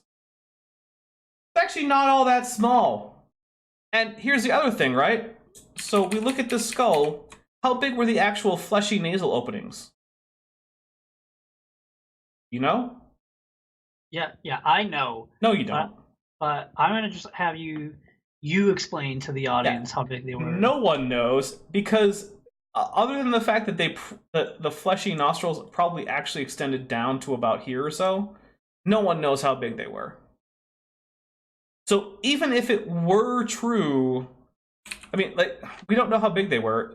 So even if this were the absolute limit of the nasal openings were this big, why is that too small?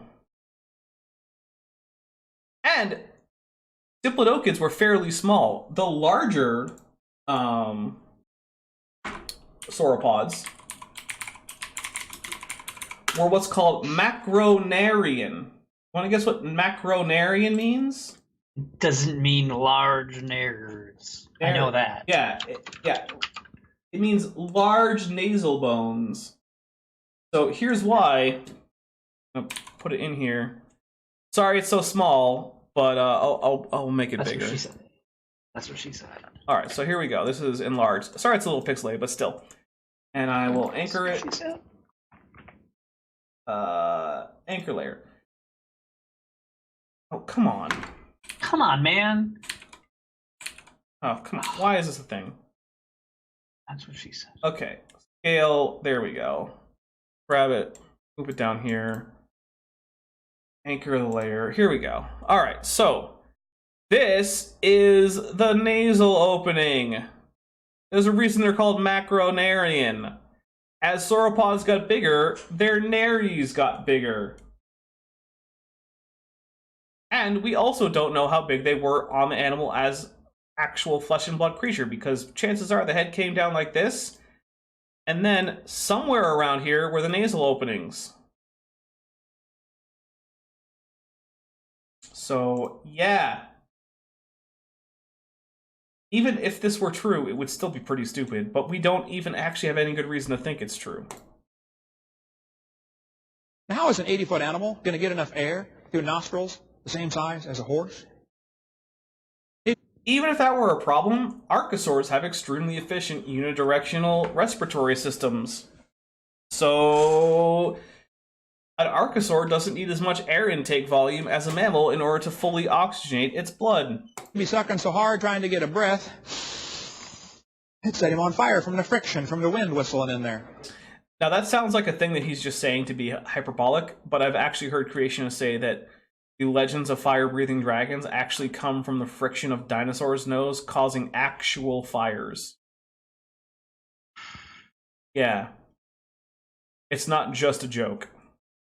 Oh my gosh. I know. It's really bad. I might be having a stroke right now. And now you know why I drink. Shouldn't joke about strokes, No. I guess. I mean, people have them, and it's awful, but... Yeah. Now I know why some people have them, I guess. Well, take some blood thinners, I guess. Already on it. They couldn't breathe. Well, you know, apparently dinosaurs did breathe because we find bones of them all over the world. Dinosaurs did live. There's no question about did they live. The question I like how this picture isn't even of a dinosaur, it's of an ichthyosaur. Actually, you know what? No, that's not even true. It's just of a spine. It's just so fuzzy I can't really tell. This could be anything.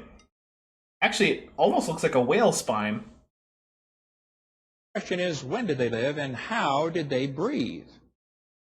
Their lungs are too small. Their nostrils are too small. That's a simple scientific fact. So we have to come up with an answer to explain the dinosaurs. Actually, as I'm looking at on the stream, I'm becoming increasingly confident that that's actually a whale, that those are whale caudal vertebrae. They look like lumbar vertebrae to me. Well, that's because you don't know much about whale vertebrae. No, I do not. Well, get on it. I will not. I don't care to learn about them. Fair I enough. will leave that to the whale vertebrae experts out there. They're called cetacean vertebrologists, thank you. If you say so. I don't, because that's a lie. Well, when you look in amber, which is petrified tree sap, occasionally in amber they find mosquitoes or some. How many saw the movie Jurassic Park? You know, where they drill in to get the mosquito blood out of the amber. Well, sometimes in amber they find air bubbles. Wait, he said the mosquito blood, but the whole point was it was dinosaur blood, not mosquito blood. You can't even get movies right, Kent!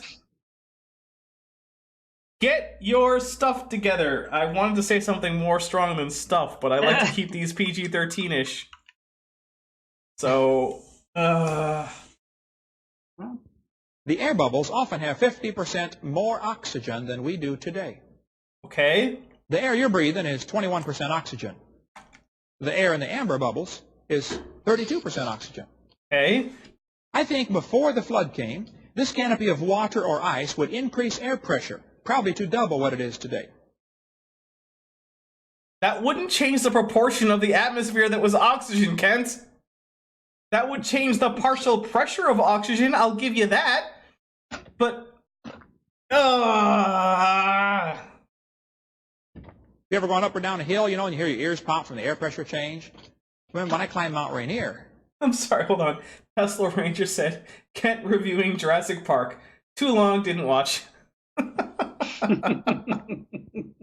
Oh, yes. Which, by the way, I have a recent thing where I went through 100 years of dinosaurs in film, and Jurassic Park was one of the films that I talked about. You should go check it out. Yeah, check it out. Yeah. I got up around 12,000 foot. I've been at sea level for years now. Here I am at 12,000 foot. I thought, where's all the air up here? I was having to take 2 breaths in order to take 1 step. I go, just... So I want Kent to predict, okay, suppose that we formed some amber out in, say, Death Valley, which is significantly below atmosphere or sea level, right? Then we're going to form some amber out in, like, Denver. Does he think that when we drill into the little bubbles that we're going to find a higher proportion of oxygen in Death Valley than in Denver? Of course he does. Yeah, that's what I'm getting at. Yeah, I think he would actually predict that. Which is stupid, but whatever. I mean, I feel like, A, I don't want to put words in his mouth. B, it seems like he's implying that. Yeah, So well, I that's think the he thing. would. It seems like that's what he would predict. It's real thin up there. Well, if you doubled the air pressure, breathing would be easier. And if you increase the oxygen content, that greatly helps again. I think the pre-flood world... So wait, he's saying that both things were true? I don't know what he's saying, but I'm not convinced doubling the air pressure would make breathing easier. I mean, it would increase the partial pressure of oxygen, so you wouldn't have to take as big a breath in order to get the same amount of oxygen. That's not the same thing as the act of breathing being easier, though. Well, yeah, the act of breathing wouldn't be easier, but you wouldn't... Maybe that's not what he meant, though. I don't know. I'm going to say he's being extremely confusing, but if I give him a whole lot of benefit of that doubt and be extremely generous with my, principle of charity, right, that's fair. then what he's saying is kind of reasonable-ish, which is a big give for me to Ken Hovind. Probably had greater air pressure and increased oxygen. Now, what happens under those conditions? Not only does your hemoglobin in your bloodstream take on oxygen, your plasma will get oxygen saturated, which means you could run for hundreds of miles. What? What? Your plasma is going to get oxygen saturated? Based on... What? I'm going to have to see some pretty serious calculations and chemistry behind this, Kent, because... Hundreds of miles of running? Yeah, first of all, that's just on the face of it kind of ridiculous, but the whole reason that creatures have things like hemoglobin or hemocyanin or... What's the other one? Myoglobin? Hemerythrin? I don't know what you're talking about. Okay, hold on. Hemerythrin? Hemerythrin, yeah, that's it. Yeah, it's used by spinniculids and brachiopods for oxygen transfer. That's the other one. So there's hemerythrin, hemocyanin, and hemoglobin are the three oxygen-bearing compounds that animals use to get oxygen around. But the reason they do this is because they can't just put oxygen all over the place. There isn't actually that much oxygen that you can just saturate your entire body without those chemicals, Kent. But hey, how about that I remember that there were 3 extant chemicals for oxygen transport in living animals. Yeah, I know what I'm talking about sometimes. Without getting tired. Thanks. Adam and Eve didn't need a car. They could run to Grandma's. Wait, Only they had didn't have a grandma. grandparents? Yeah, Adam and Eve didn't have grandparents, I thought. That was the whole point of the story, Kent. They both shared a grandmother? Was God their grandmother? Is that what happened? Were they brother and sister, or? Well, I mean, if... Or were they, like, according husband to and Kent, wife, or man and rib? I don't know. So according to... Well, so if... Most Bible translations, and I haven't checked, like, the original or anything, but say that Eve was made out of Adam's side, so it's a little ambiguous there. But if we go with the rib interpretation, that would basically just make Eve a clone of Adam, except, I guess, like, God doubled the X chromosome and got rid of that pesky Y chromosome to make sure everything worked out. So... Yeah, I don't know. Yeah. Unidentified Leviathan said, "Sweet home Alabama." Oh. Unidentified Leviathan, I think that might be your favorite chat of mine that you've ever typed. So, good job there. Or mother-in-law, by the way. That's why it was paradise. Mother-in-law. Actually, my wife had a great mother-in-law. Oh. Which wife, Ken? Oh, good question. Because he's now currently on wife number 3 without ever having divorced wife number 2. It wouldn't matter because he said his wife had a great mother-in-law. So. Yeah, that's true. I guess they all would have had the same mother-in-law, huh? I think, though, before the flood came, things were a lot different. That increased air pressure would sure make you heal up faster. How many of you remember baby Jessica that fell into the well in Texas? I remember that. She was 18 months old. Her left leg slipped down the pipe. Her right leg came up behind her, and she slid down 20 feet inside an 8-inch steel pipe. I do not like thinking about that. It was like all over the news. I know, but like just the thought of a little baby having that happen, like, oh my goodness, I do not like that thought. So like 3 days of nonstop news coverage, basically? Something like that. But by the way, I'm going to have to be just right back because otherwise I'm going to have to pull an Anthony Riley, and I don't want to do that. I don't understand the reference. Someone in the chat will get that. Anyone who gets the Anthony Riley reference, please explain it to Bent in the chat because I want to see what happens when he gets it. Is it a bathroom thing, chat? Is it an emergency?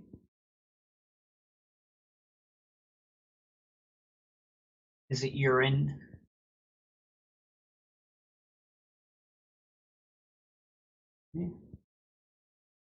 Get a bottle. I think I can hear it. Yep, I can hear it. That's the highlight of this stream.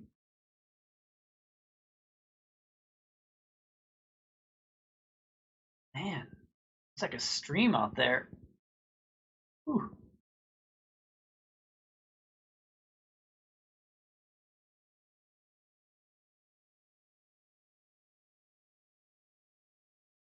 A little more common than once a year, though.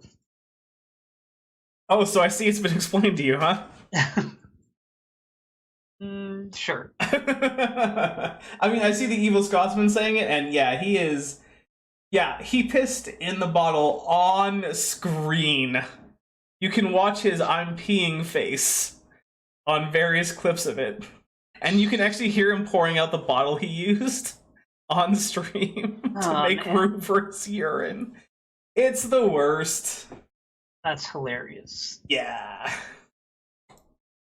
She was down there for 2.5 days. They tore up the neighborhood getting that kid out of that well. I mean, it was an amazing rescue. Got to really praise those guys for the work they did. No, I'll agree with Ken. They got her out. Lots of her body had turned black from lack of circulation. Her right leg... Maya is here. Maya, welcome. Welcome to the stream. By the way, everyone, say hi to Maya, because Maya is one of my most dependable mods. She is... One of? Yeah. She might be the most dependable. Yeah, she probably is the most dependable. And Maya is great. And honestly, I don't know what I would do without Maya. So everyone, shout out for Maya. Leg was totally black. It had been twisted around behind her, stuck in her face from behind for 2.5 days. One doctor said, we got to cut her right leg off immediately. Another doctor said, hey, before we start cutting stuff off, let's put her in a hyperbaric oxygen chamber. They stuck Jessica in a chamber, filled it up full of pure oxygen, and pumped it up to double normal pressure. Within a few hours, her leg turned pink. They restored circulation. They had to cut off half of her little toe. It never did save that one, but still, it beats losing a leg. Well, they should have used even more oxygen then. Triple atmospheric pressure, 200% oxygen. But, I mean, look, oxygen therapy is a thing. I don't know where he's going with this, but... You know what you call a girl if one leg is shorter than the other? Eileen. Oh, no, Ken. No, don't get into those jokes. That was the dad joke. Jessica was absolutely fine after being treated with hyperbaric treatments. They restored circulation. Interesting. The largest chamber in America is in Pensacola, Florida. It can hold 30 people in an emergency. I like how it happens to be where he lived at the time. What's that? What would they have a hyperbaric chamber for? In West Germany, they're treating all stroke patients with hyperbaric oxygen and getting amazing recovery from strokes. In England, they're treating multiple sclerosis. In India, they're treating leprosy with hyperbaric treatments. Here's a kid being treated for cerebral palsy. They're finding now if they give people more oxygen during surgery, only half as many get nauseated and only half as many have infections afterwards. This chamber in New York is being used to treat people with neurological disorders like autism. Okay, I'm going to go out on a limb and say that pumping autistic people full of oxygen isn't going to get rid of their autism. But anyway, even if hyperbaric oxygen therapy were absolutely great for everything, that doesn't mean that the conditions on Earth ever approximated a hyperbaric oxygen chamber, Kent. You can't just go from it would be good to it happened. If you combine all that extra oxygen with eating apricot seeds, that's all you need. Oh, right. Because once you eat enough cyanide, everything's good. With hyperbaric oxygen. They have many one-person chambers in the world today. The Dallas Cowboys have a hyperbaric chamber. Now, question. Why would the Dallas Cowboys want a hyperbaric chamber? Well, they've discovered their injured players will heal twice as fast. And if you're paying the guy $1,000 a minute to go play with the ball, you want him out there playing with the ball, not sitting on the sideline, right? I think the whole world probably had hyperbaric conditions before the flood came. Based on the fact that you think it would be good for people? Like, you have to provide actual evidence. Like, did those amber bubbles have ridiculously high pressure? You said they had high oxygen content, but were they pressurized? You didn't say they were. You can get your own hyperbaric sleeping bag if you want. This is Kent's. Michael This would be Jackson neat. has one. Let's just He says it's gonna assume make 'em it's live true, forever. and then Well, that's just what we need, describe you know. what would be great about it if it were true. Here's my son, Yeah. Canopy, back there on the camera, and his wife and I at an oxygen bar in Alaska. You go in to eat lunch, and you pay $5, and you breathe pure oxygen while you're eating. Have you ever been on oxygen? On oxygen? Hmm? Probably. When I almost died from asthma when I was 4, I'm sure I was. Ever, like, as an adult, though? No. So, do you remember that time I almost died of pneumonia? Yes. Okay. So, this was not when I was in the, sorry, Ben, but in the Navy. You can say it. Okay. So, when I was in the Navy, I nearly died of pneumonia. And this was during the winter. And not long after I got out of the medical ward, we were back in home port. But a few days later, there was an odd snowstorm, which didn't happen in the area much, right?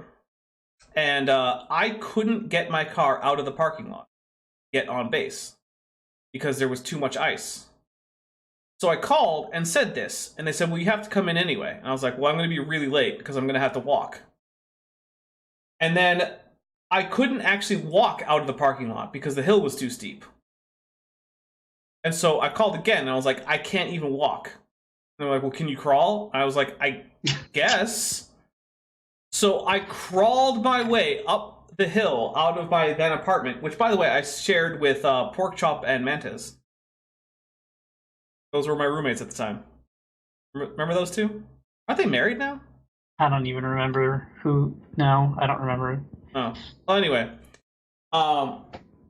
So, yeah. Unsurprisingly, by the time I walked the mile or so to base, after crawling up an ice hill, while recovering from pneumonia that nearly killed me, I wasn't breathing too well. So I went to medical, and they gave me a bunch of oxygen laced with steroids. Well, yeah, take it from me. Breathing a bunch of oxygen for an hour or two makes you feel pretty weird, and it's not the kind of thing that would be healthy for you to do all the time. But anyway, there's a quick story of my military time. It's the closest I ever came to dying, was pneumonia. Besides the big asteroid that killed all your relatives, right? Well, yeah, but I mean, we're talking about during my military time. Right, yeah. Okay. After about 15 minutes of breathing pure oxygen, now it's not under pressure, but still, you're breathing pure oxygen. You walk away saying, wow, let's get back to work. Let's go shop some more, you know? Which is probably the hidden agenda. A friend of mine in Oregon has his own hyperbaric chamber. Cost $250,000. He let me go in it for 6 times. They call it a dive. You sit in there, they close the door, and they pressurize it. I got up to triple atmospheric pressure. After about an hour in there, all your plasma is saturated with oxygen. Citation needed, Kent. I got out. I felt like running around the world. I couldn't believe it. Yeah, you felt like it, but you probably couldn't, could you? Felt like I was 19 years old again. Like, man, let's go jog someplace. is incredible, the energy level. Dr. Mori, Ki Mori, in Tokyo, Keio University in Tokyo, started raising a tomato plant under pressurized carbon dioxide, so I've heard, and filtered sunlight. He blocked out the UV light. His tomato plant grew a little faster than normal, and it kept growing and growing and growing, and they said, wow, this thing's getting bigger. After 2 years, it had produced 900 tomatoes and was 16 feet tall. Yeah, so I looked into this a little bit, and basically, from what I can tell, there wasn't a hyperbaric chamber, but there was a tomato plant filtered from UV light and given a special mix of fertilizers in Japan, and it's now a tourist attraction in a mall. That's the story. So, yeah. They moved it to a shopping center, built scaffolding to hold up the branches, and it kept growing and growing. They took it to Expo 85 and said, this plant might produce 10,000 tomatoes. Okay. It ended up growing 40 feet tall, producing 15,000 tomatoes in its lifetime. One tomato plant. That's a tomato tree. Now, this was a cherry tomato plant. You know, the little cherry tomatoes you put on your salad. From my research, I don't think it was a cherry tomato plant, but not willing to say that for certain. So, I guess maybe? But his tomatoes were coming off baseball size. Can you imagine if the whole world had hyperbaric conditions like that before the flood came? The plants would grow like crazy. You would need the dinosaurs just to mow the grass. Oh, except there are no dinosaurs who were adapted to eat grass, because grass didn't exist until the end of the Cretaceous period, Kent. And even by the end of the Cretaceous period, it hadn't actually colonized the whole world, which is one of the reasons why none of the dinosaurs were actually adapted to eat it. It's weird. There's a guy in Iowa got curious, why do the birds start chirping an hour before sunrise? He found out the chirping of the birds is a frequency that helps open up the plant cell, stomata, on the bottom of the leaf, and it lets the plant start breathing in the morning. It helps set the alarm clock and wakes the plant up. We need a citation on that, too. That bird chirping opens plant stomata? SonicBloom.com. It's from Creation Illustrated, summer of 2000. There's a reliable, super peer-reviewed publication. I just can't imagine how that could be true. Yeah, nor I. He found out that frequency is found in music, classical music, quite a bit. So he started playing. Unidentified that says dinosaurs could still eat grass. It's just another plant. No, grass is not just another plant. One of the characteristic parts of grass is it actually incorporates silica crystals, jagged, sharp silica crystals, into its structure. This is actually an adaptation against being eaten. It's one of the reasons why ruminants that are grazers have ridiculously large and extremely specialized stomachs, which no dinosaurs seem to have had, mostly just based on the proportions of their torsos to the rest of their body. So it actually takes some pretty extreme and specialized adaptations to eat grass. Grass is one of the least digestible organic materials in the entire world. And that's one of the reasons why I think no matter what we do, pandas are going to go extinct, because a bear that eats grass is just stupid. Playing classical music to his cornfield. His neighbors thought, un poquito loco a la cabeza, some... Ha ha ha! Kent knows like 8 words in Spanish. He's a couple fries short of a Happy Meal, but until his corn grew 15 feet tall. And they said, what channel was that you're playing? When he played the music to his squash plants, they produced 5 squash per leaf instead of 1. He played it to his black walnut tree, and it grew twice as fast as normal. Called Sonic Bloom. It's a combination of vitamins for the plant and special frequencies to open up the stomata. I debated Jeannie Scott. She's the president of the National Center for Science Education. The National Center, big name. They got 4 or 5 people there, a little bitty storefront building, but they're the National Center in Berkeley, California. Why does he say it like She said that? in the debate, by the way, there's the... Like what? The national. I think... Just say national like a person would, Kent. Yeah, I think it's to emphasize his generally sort of anti-government positions, which are shared by a significant portion of his audience, I guess.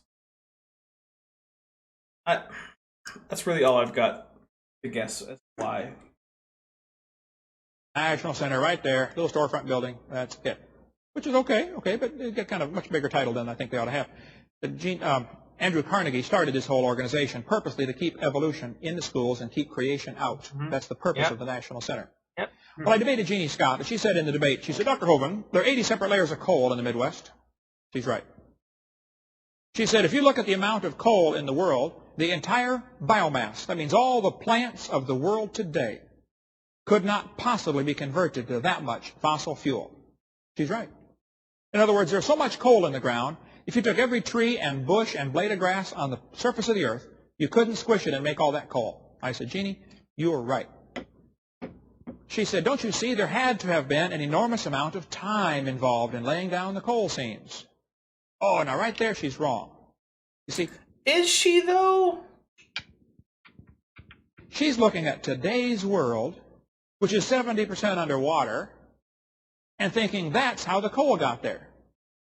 Well, if the pre-flood world was mostly land and loads of plants, then we would have some kind of geological record of land-based sediments covering more than half of the Earth. But we don't. The flood would form all that coal in 1 year. No, it wouldn't. It takes more than a year for natural levels of heat and pressure to turn plant matter into coal. Yeah, like Beige Grey Wolf says, so physics changed? I mean, I guess it would have had to. It must have. Physics before it changed allowed for the canopy of ice to stay in space. Yeah. And the magic water under the earth to stay there. And Unidentified Leviathan says, Dapper, that's not what he meant. I mean... Wouldn't it have to be true, though? I don't know what he would have meant other than that. But you know what? It's been about 2 hours, and I think we're probably going to call it. And how are you feeling about a Mass Effect stream on your Twitch channel? Yeah, it's going to happen. Okay. In the next 15 minutes or so. So here's what I'm going to say. Anyone who has any final questions for me about pretty much anything, if it's on topic, I'll answer it. If it's off topic, you're going to have to put it in a super chat. But yeah, so I'm going to give you about I think 5 minutes or so to answer questions. Ben, you can go do whatever you need to.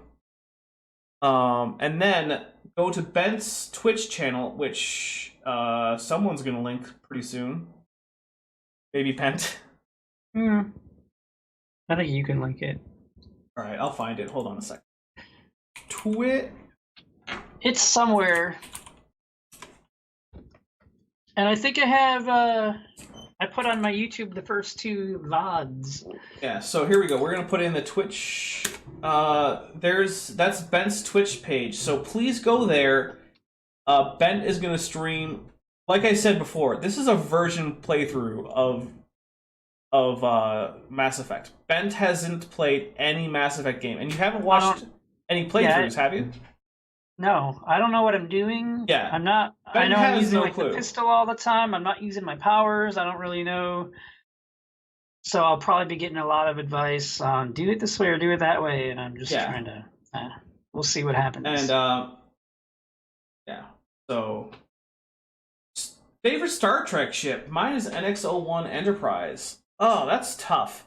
So a big part of me likes the Derek's class Warbird from the Romulan Star Empire, mostly because I just really like the curves and the size and scale of it. But I also have sort of a fondness for the classic Katinga class from the Klingons. And as far as Federation ships go, I kind of like the refit Constitution class. So, and that's, by the way, that was for £4.99 from the Evil Scotsman. And I like the Enterprise D. Yeah, you like the Galaxy class? That's the next generation Enterprise, right? That's the one I like. Galaxy? Oh, a Galaxy class, yeah. Yeah. You remember that, right? It was a Galaxy. It was the Federation flagship, which was a Galaxy class. I love how bad the Star Trek is Yeah. at what is a flagship. Because a flagship is literally any ship where there's an admiral. But That's what it is now, but in the future. right, in the future. Unidentified Leviathan says about Millennium Falcon, which that's not how you spell Millennium. Unidentified, sorry. But that's not a Star Trek ship. Oh, and Thinkbox Dictator says, never give up, never surrender. Nice. Sovereign class is best. That's the Enterprise E, right? I don't remember. Okay. Which was the one that, was it Troy who crashed in the movie? That was Enterprise D. Yeah. So that was a Galaxy class. I'm pretty sure Sovereign is Enterprise E. USS Incursion, a Defiant class ship with holographic skin to make it look like any other ship. I mean, that's pretty cool. And I'm going to say Henry, but I think it might actually be Henri. Henri? Anyway, says, yeah, it is. So I'm pretty sure he's talking about the Sovereign class and Enterprise class. Which, by the way, speaking of Sovereign, that's a thing that comes up in Mass Effect. Word Sovereign. So... And also in Kent Hovind, isn't he a sovereign citizen? Is he? I don't know. I'm not actually sure about that. He talked about, like, sending your Social Security card back, and now you don't have to pay Social Security taxes, but you can never collect on it, and all that stuff gets into that sovereign citizen. Okay. I know very little about it, but I remember him saying that when I watched him as a kid, because I believed what he said. Well, Unidentified Leviathan says, what is Leviathan? And I think that it's probably either a whale or a Nile crocodile, and that it has been somewhat embellished. But I'm also getting ready to get off of this stream, so I'm going to get rid of you there, Bent, and mute you. So go get ready for your stream on your Twitch. Got it. So now you're muted. Take that. All right. So, yeah. And by the way, everybody, check out Bent's... Oh, my goodness. I did not mean to press play on Kent Hovind. So, let me get rid of his play. Yeah, there you go.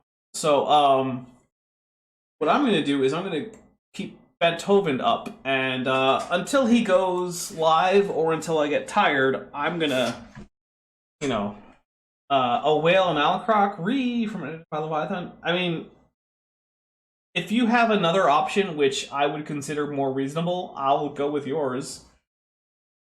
And yeah, Sovereign is a big deal in Mass Effect, but Bent Hovind doesn't know that yet, so spoilers.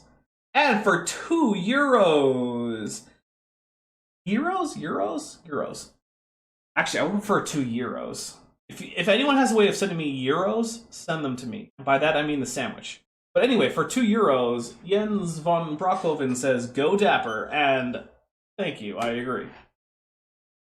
So, yeah.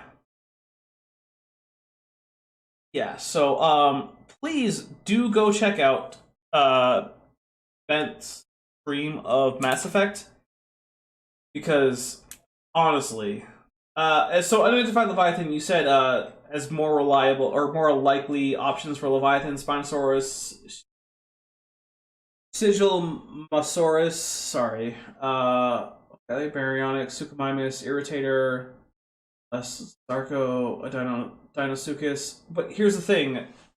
We don't have any of the evidence of any of those things existing in the time or place that the Book of Job was likely written, so all of those are less likely than just a whale or a Nile crocodile. Hey, Maya, you might think that euros are no good, but when you have as little income as I do right now as a result of having quit my job, you might disagree. Another fool says science books are written by Masons. I can neither confirm nor deny this. So, yeah. Alright, well, I'm going to start wrapping this up. So, thank you so much, everyone, for coming. I really appreciate it. I appreciate all the super chats. And a huge portion of today's audience was a big part of me getting my channel monetized. So thank you so much, everyone. I really do appreciate it. Yeah. This whole YouTube thing has been a bit of a roller coaster, and it's been a lot of fun most of the time, and I really want to thank all of my viewers, and especially all of my patrons. If you want to support me outside of just YouTube, which is notoriously unreliable and low return, check out my Patreon. Like I said, $1 a month gets you access to all of my preview stuff, early access to most of my videos, gets you access to my Discord channel, a lot of stuff, and it only goes up from there. Also, I have a merch store if you like my channel and want to support me that way. So, yeah. There are a lot of ways for you to show your support in a way that will help me keep making videos and live streams at the current pace. Because I'll be honest, at the current pace, it's not currently viable in the long term.